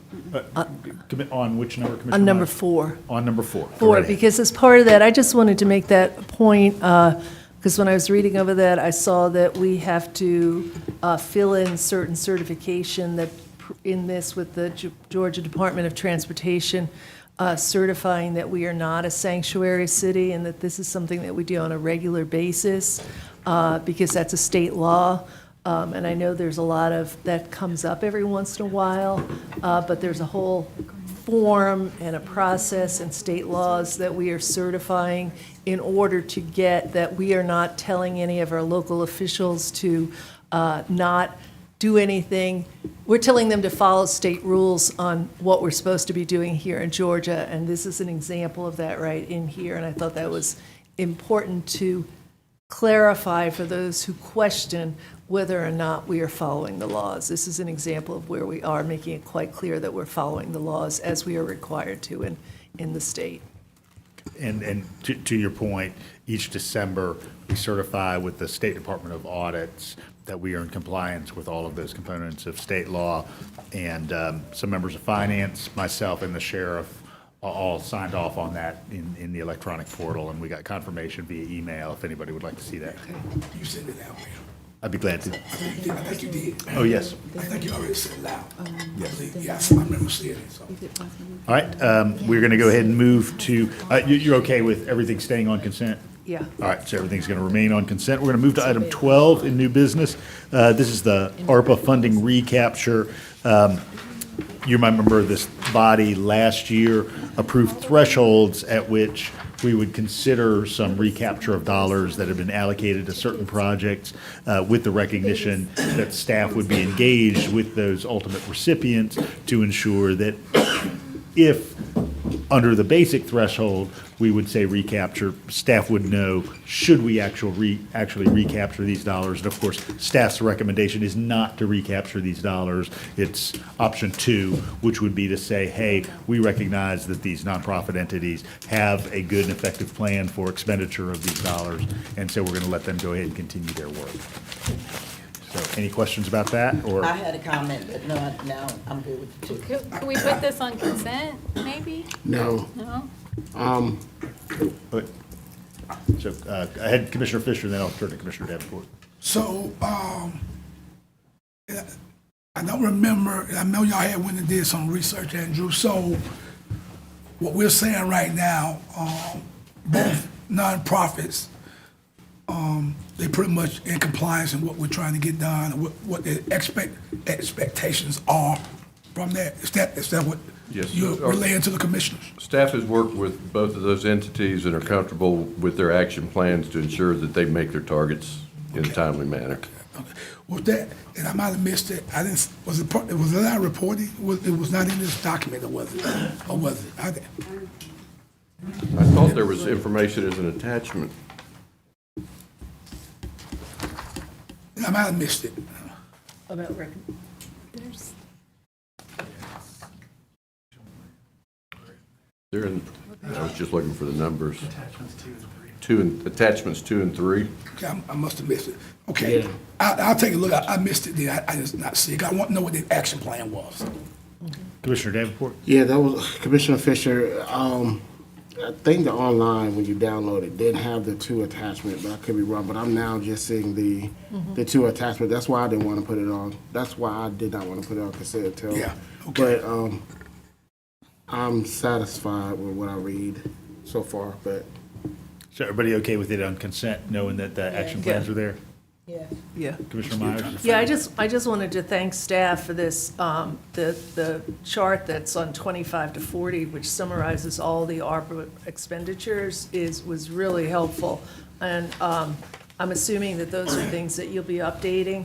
And could I ask you, when you're updating them, to add on the workforce? Because I don't think those are in here, the workforce expenditures. Maybe I missed them, but I didn't see them in here. So the next time through, because it's a great document for all the ARPA money. Yeah, I think we can definitely do that. And just for a little context, that particular chart is specific to HCD managed contracts, and our workforce contracts are managed primarily by economic development. But there is a kind of a multi-departmental team, so we can start to Right, and look a little having more it in broadly. this format, like it just, same format as a summary would be great. Thank you. All right, item 13 is a private pump station for just a single property at 610 Athena Drive. Questions about this item? Consent. Okay, consent? All right. Number 14 is the Stonehenge Neighborhood Area Pedestrian Improvement Projects. This is a TSPLOST project, and so this would move this forward. I have a comment. Okay. Commissioner Johnson?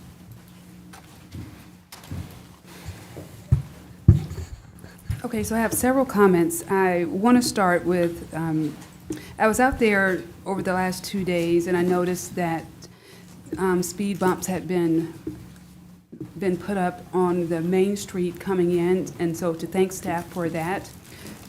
However, the residents have shared that it's caused, the speed bumps just on the one road entering has caused residents to go around, because there are multiple entries and exits to that neighborhood, and they've seen speeding. And so I just wanted to ask staff if there was any, if I could just get this answer, why the speed bumps were just put on, I think it's Old Monroe Road and not the other roads. It's created quite a racetrack. I saw it for myself today. So, but I do want to thank staff for doing that. And I also support the sidewalks. I did have a question about some language in the agenda item, if I could find it really quickly. Okay.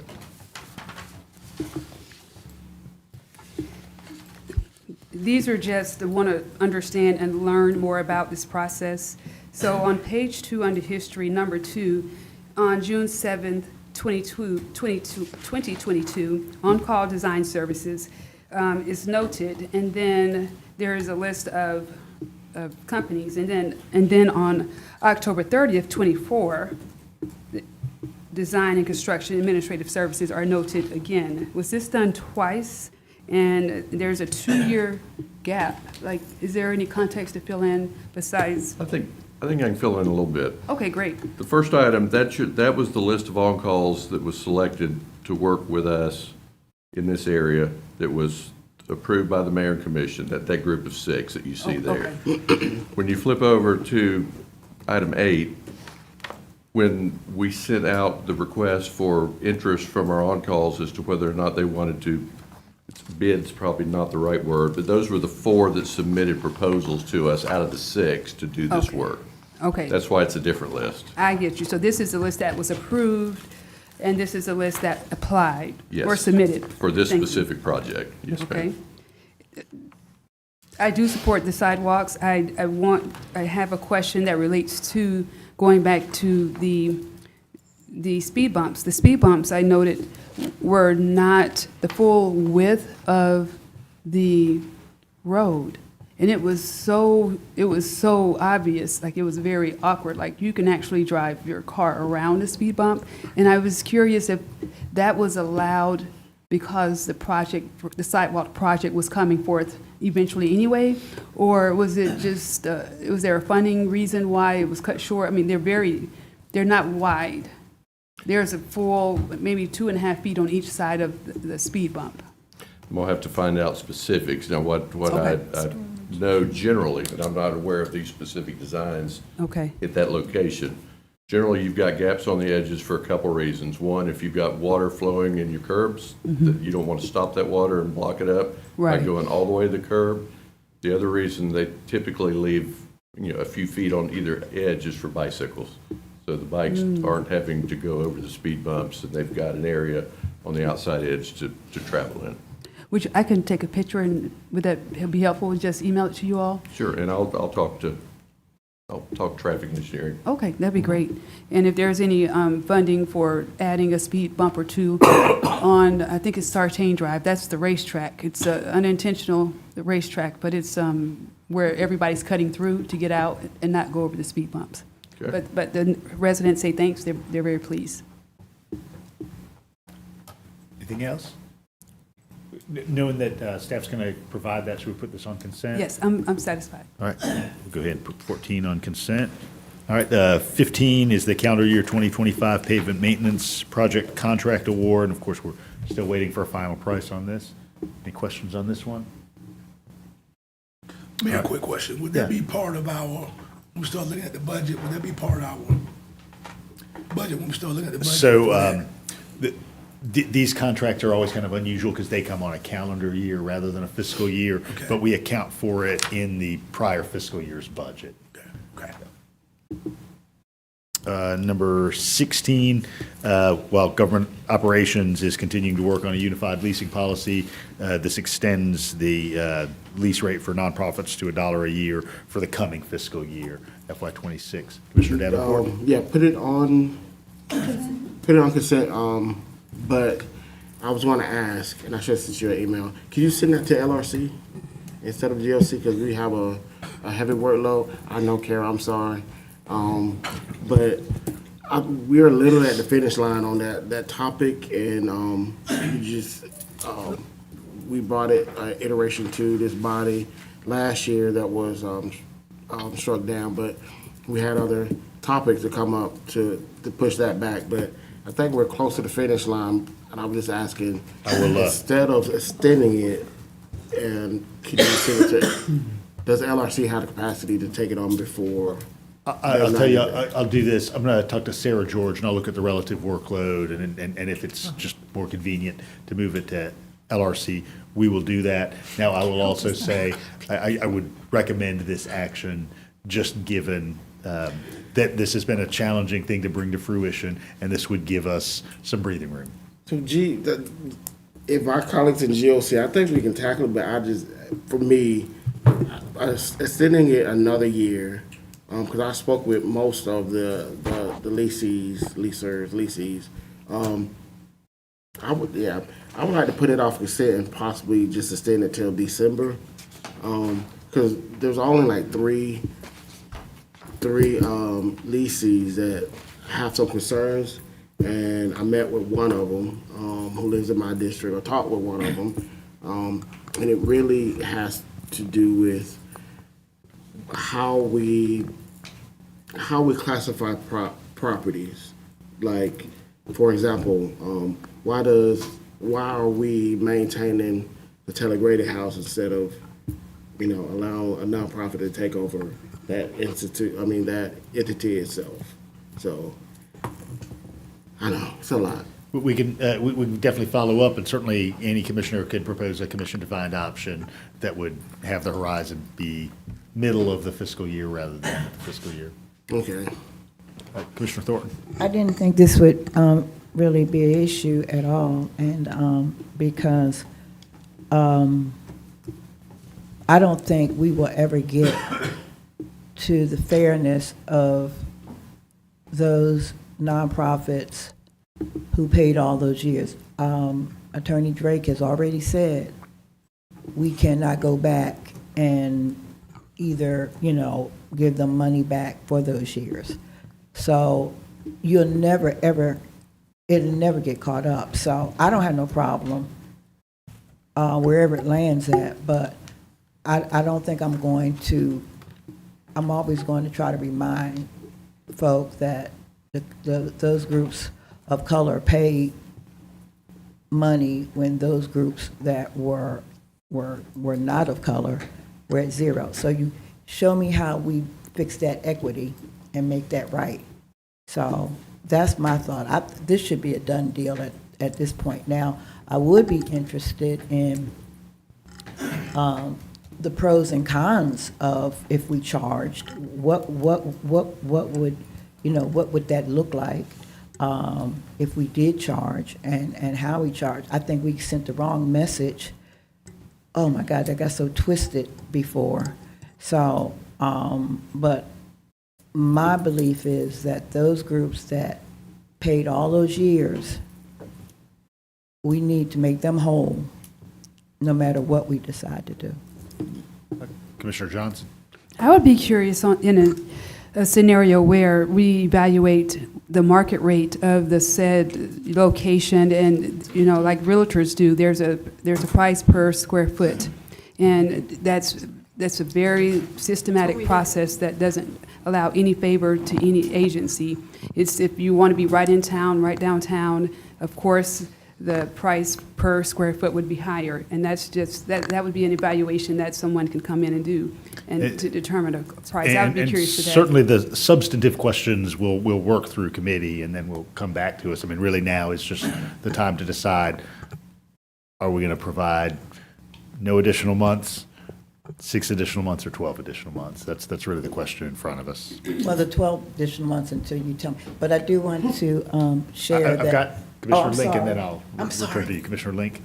Yeah, I mean, this was sat in GovOps for months and months and months, and we did do a very, very in-depth analysis, thank you, Assistant Manager Saunders, of market rates and square footage and maintenance costs, and, came up with, what we felt was a fair market value, but it still came across as somewhat inequitable because of the very high maintenance costs of some historic properties with large landscaping. So it's a really complex situation that probably needs more analysis. I've got Commissioner Myers, who I haven't heard from on this matter.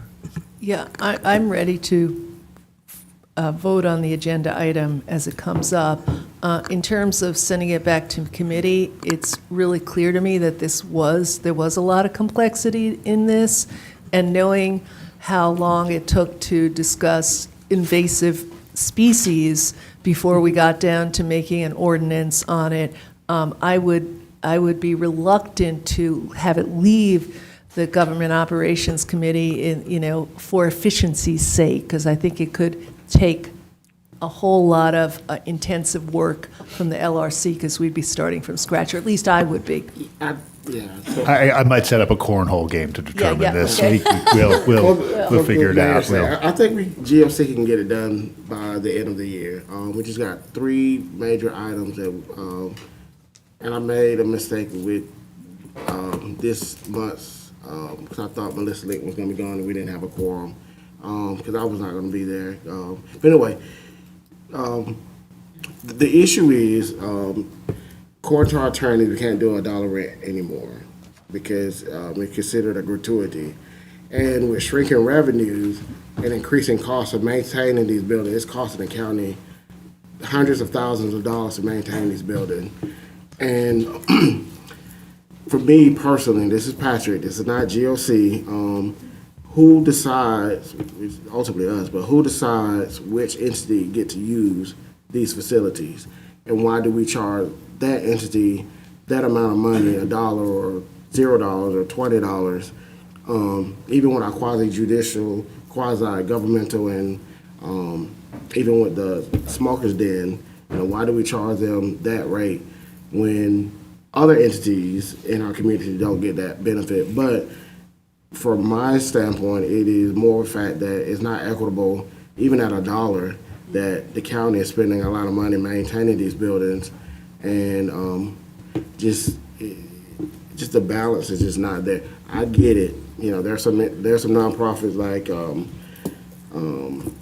Project Hope. Is that Project Hope? The battered women's shelter, is that right? Project Safe. Project Safe.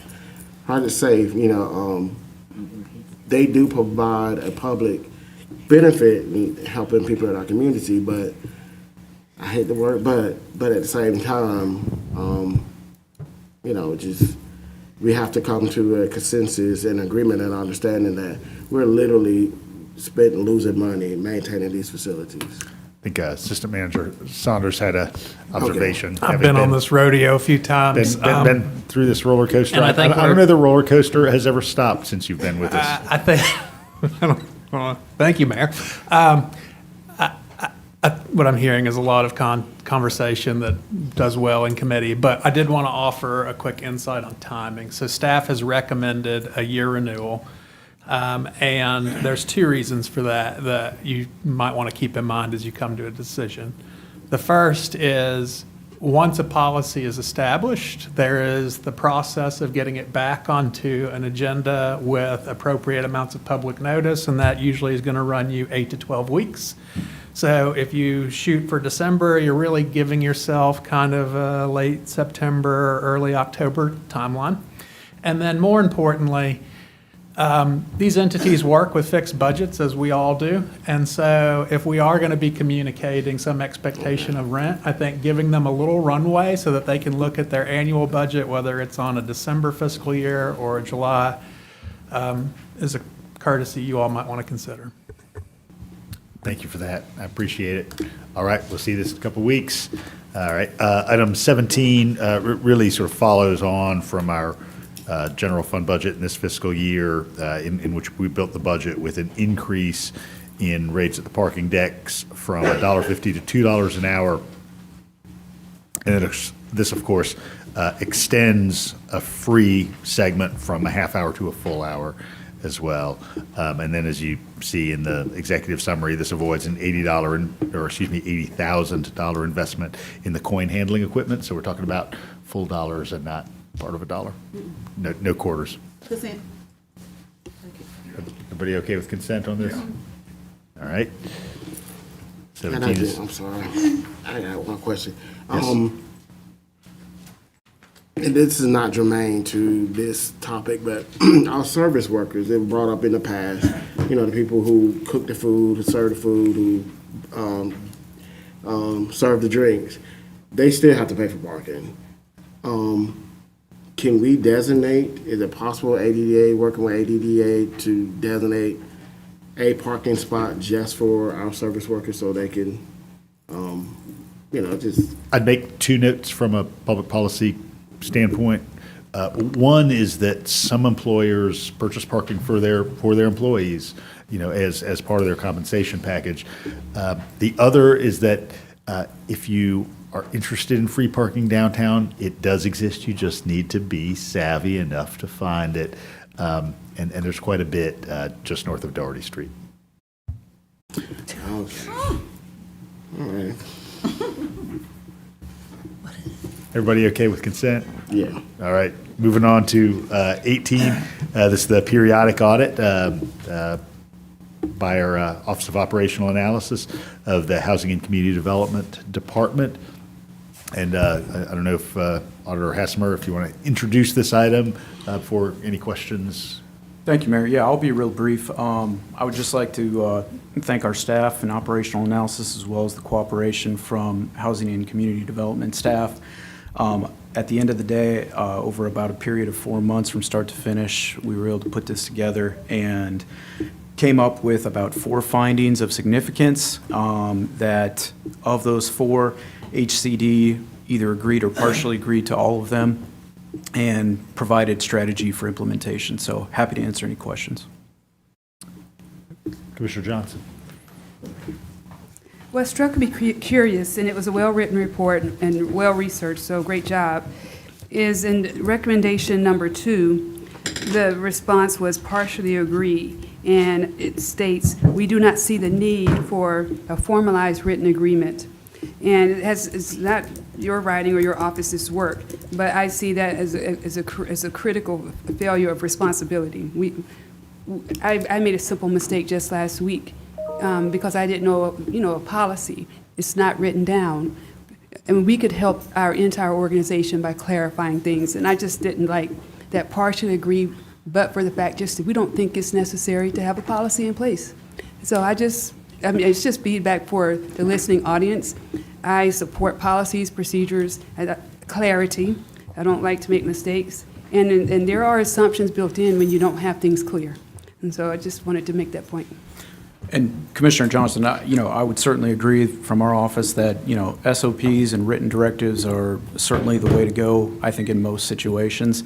I think what HCD was attempting to say is when it comes to the collaboration amongst other departments, that they would like to first take a stab at doing it on a regular basis without the need for a formal written agreement, say between like the planning department or building inspections. But certainly if that doesn't prove efficient and effective, that management may need to make a decision at that point as to whether a formal agreement would be written. But certainly, that's something implementation-wise that, management could maybe clarify. Thank you. I did note that they state quarterly meetings to discuss and share relevant information. I see that as the opposite. I think if it's in a policy and both departments understand it, why would you have to make an effort to have a quarterly meeting? And you pointed out in your report, like their capacity for covering all of their responsibilities is a shortfall. And so it was just a comment. Sure. Commissioner Thornton. Yeah, I think that a one-pager or some type of paper trail, I think it helps with our transparency. That is one department. How many departments that we have? I personally would like to see something, even if it's a paragraph, with these departments working together. I'm not going to suggest that some of the problems that we've had to deal with in the past is, I think a lot of it's just plain, when we have a problem and you'll say, oh, well, I misunderstood that, or that was a miscommunication, and then we walk away. Well, you can limit that if there is a paper trail, a page or two of agreement. We've heard a lot, I have, of things that were misinterpreted, especially with this body and staff. Never too much to do a little bit extra. Assistant Manager Saunders. A little context on that. I think a paper trail is absolutely acceptable. This was more about the concept of how written agreements are used internal to the government right now. So predominantly what we might use is something called like a service delivery agreement, and that has to do with when one department is making financial expenditures that are invested in another. And it's just a simple state, I would say. It's the policy of the manager's office is that we should not be at a point where we need written agreements to cooperate in service to our community. To your point, though, I think we absolutely could start off with, especially when we're resuming more structured quarterly engagements, what are we doing and why are we doing it? And then we can reflect back on that as we get started. Commissioner Myers. Yeah, I've read through this before on the audit committee, and in fact, I got a clean copy from the audit committee, and I want to look through it again, because this HCD is where we have a lot of questions. And so I encourage all my colleagues to get a paper copy or ask for one, because like here, I mean, I'm just looking at this and I don't really know what's, I know I have to look again, like on page 85, is efficiency and annual subrecipient awards of technical assistance. And we talk about that problems with the subrecipient awards in the process. And I'm going to go back and look over that again. And then, you know, the thing that we have in this process now is that there'll be a yearly report on a follow-up to this. So I'm finding when I'm looking over these, which I am doing because we have these smaller audit committee meetings, right? We have to be there asking questions. So we got a great selection of people on the audit committee. But I'm learning a lot about the departments and how they're functioning and what their internal kind of controls are and where they're working on things. So, you know, I think these, I'm trying over the years of being commissioner to print out less. If you looked in my office at home, that wouldn't seem to be the case because of the piles of papers. But these are one thing. These are one document. These are documents that I feel like I should be, you know, printing out and reading more carefully, because there's some really great information in here for anyone out there in the listening public as well, who's a real local government nerd. Go for it. Thank you, Commissioner. One more. Commissioner Johnson. Really quick, the takeaway for me was the comment at the very beginning about duplication of just resources and work, and the suggestion to save time. But also, there's one recommendation. It's in under recommendation number 2. I'm just going to read. It's a short sentence. HCD's participation in the plans review process, and I was curious about that because I remember Commissioner Thornton asked if she could be notified if a neighborhood was going to be constructed in her district. She wanted to be notified. I don't think she got the answer she wanted, but I think, you know, just one, you know, just a sheet with the list of the developers and the anticipated start date has nothing to do with the audit. But I thought that was a recommendation for them. That's something valuable too that we would like. Just FYI. Is that clear? It was like the list of when we know that developers are about to come into a neighborhood or close to an established neighborhood to start building. Usually we hear it when the neighborhood next door is like all up in arms and they didn't know anything about it. And I think I remember a meeting last year when Commissioner Thornton asked, could we just, out of courtesy, just get a list of when it's coming? Not to stop the train or anything like that, or any persuasion, just to notify the residents that are going to be affected. And I don't remember her getting an answer that was favorable, but I would like, since it's in here, I think it's just a great report. It doesn't have to be weekly. It doesn't even have to, I mean, I would say monthly, but it depends also on just how frequently people are starting construction. If it's only like twice every 6 months in a certain person's district, I think that's sufficient. Does that make sense? Better, more sense? Just one, I think Brad got it, and I think Okay, thank you. was trying to kind of determine sort of the mechanisms that we have. I was going to say, because I'm not aware of the answer that Commissioner Thornton got, it may be helpful to hear that, and then I've got a response Thank for it. you.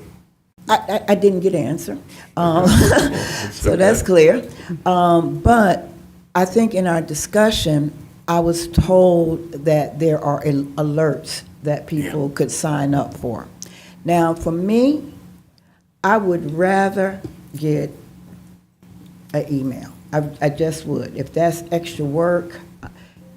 And my thought is, I know you send an email to somebody, you know. So if you just even copy me on this, I'm not asking you to do extra work, but whoever you send an email to about a development, just copy it to that commissioner so I can just have it. So I do know about the alerts, but for me personally, I would like to have an email. And we can talk in more detail. But there is, through the Neighborhood Notification Initiative, you can go in and sign up for specific commission districts and receive information when things come through. The start time on a project's a little more difficult, and I've been gone for a little while, so I'd like to talk to planning who manages it to see if there's been changes. But generally That's helpful too. Generally, what that's going to give you is that there is a plan that is being reviewed by staff in plan review next week at this address. In terms of being able to say, and they're going to break ground in 4 months. That's really, there's so many variables in terms of financing and plan approval that we couldn't do that. But we can certainly, there are things put in place where if you want to know what's going on in a commission district or along a corridor or in your neighborhood, there are mechanisms to do that. I didn't know about this, so thank you. I will sign up for this. And if more specific questions, happy to call the planning department. They kind of manage that and can help you even sign up for it if you're having issues. Commissioner Fisher. Yeah, and just to my colleagues about that, and sometimes what happens is, it might have been a planned development. I had that to happen in my district on the country close estate. It was voted on 3 years ago for that development, but they just started the development this year, and nobody was, and again, I know that's not what y'all do, but nobody was told. So we started getting all these calls, like, what's going on with this project?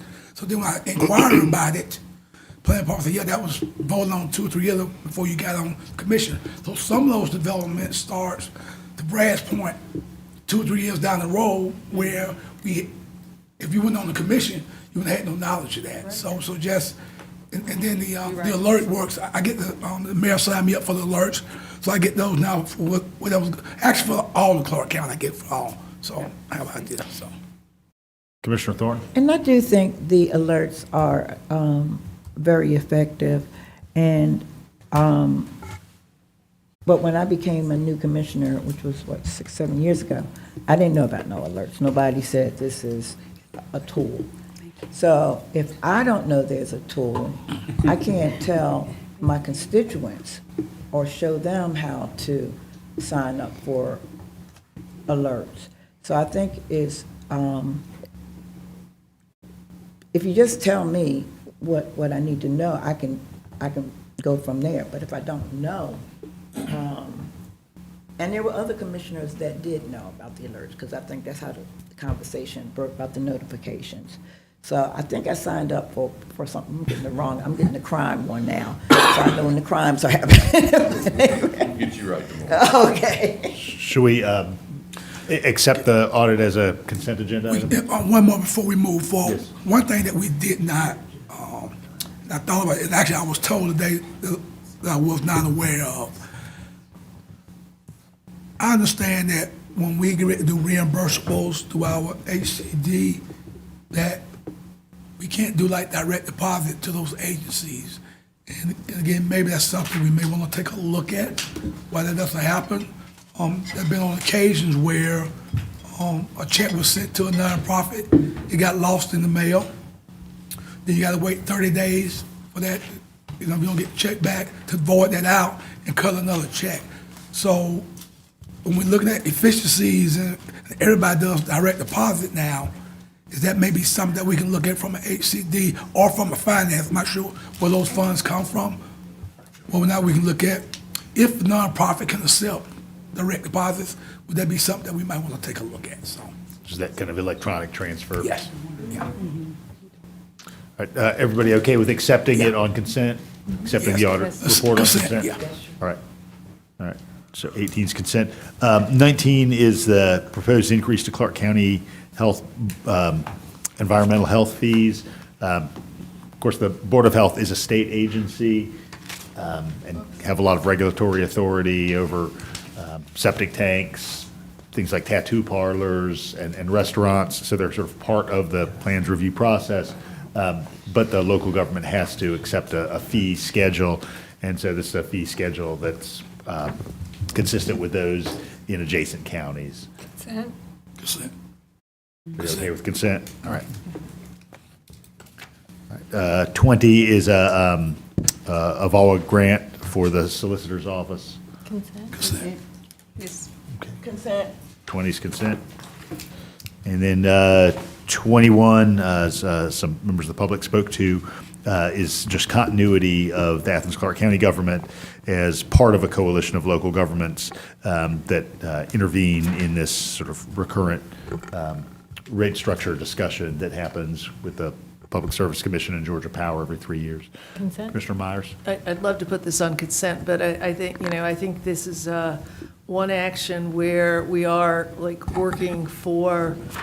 we work as a community with, I think some of the other places, a lot of them in the Atlanta areas, Atlanta, DeKalb, City of Decatur, there's a bunch of other ones, maybe that was the 2002 one, but there's a bunch of other urban areas.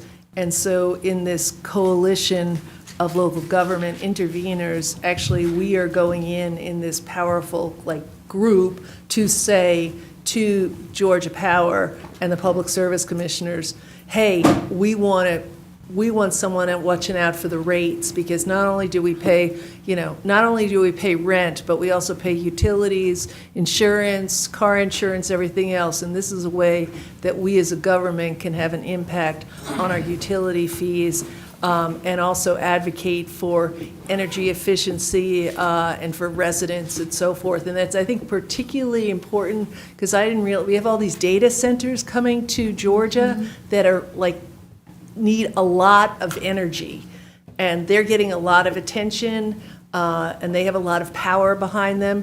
I've gone to these Public Service Commissioner meetings, and there's a lot of people from industry there. So this is a way for communities and residents to really come together and have a say for our rates and for the kind of energy we're using and planning for in the future, being both economical, efficient, and good for the planet. Commissioner Link? Yeah, I just want to remind the public that public service commissioners are elected officials. There are kind of local regional ones as well as a broader one that we get to vote on in this community. And oftentimes those get skipped on the ballot because they're way down there and people don't seem to know what they do. But that's what they do. The Public Service Commissioner helps set how much you pay for power. And just one more comment on that, because those public service commissioners get paid something like $120,000, $130,000 a year, much more than our state representatives, much more than our state senators, and they have a big impact on those bills that we get every month. So, and this also is one of the things that we had a study, a plan. This kind of work we're doing here and voting on here is part of that clean energy plan. It's one of the things in there that says we should be working as an intervener with the Public Service Commissioner, advocating for the rates and the kind of energy that we're getting here in Georgia and in Athens. Commissioner Davenport? Just real quick,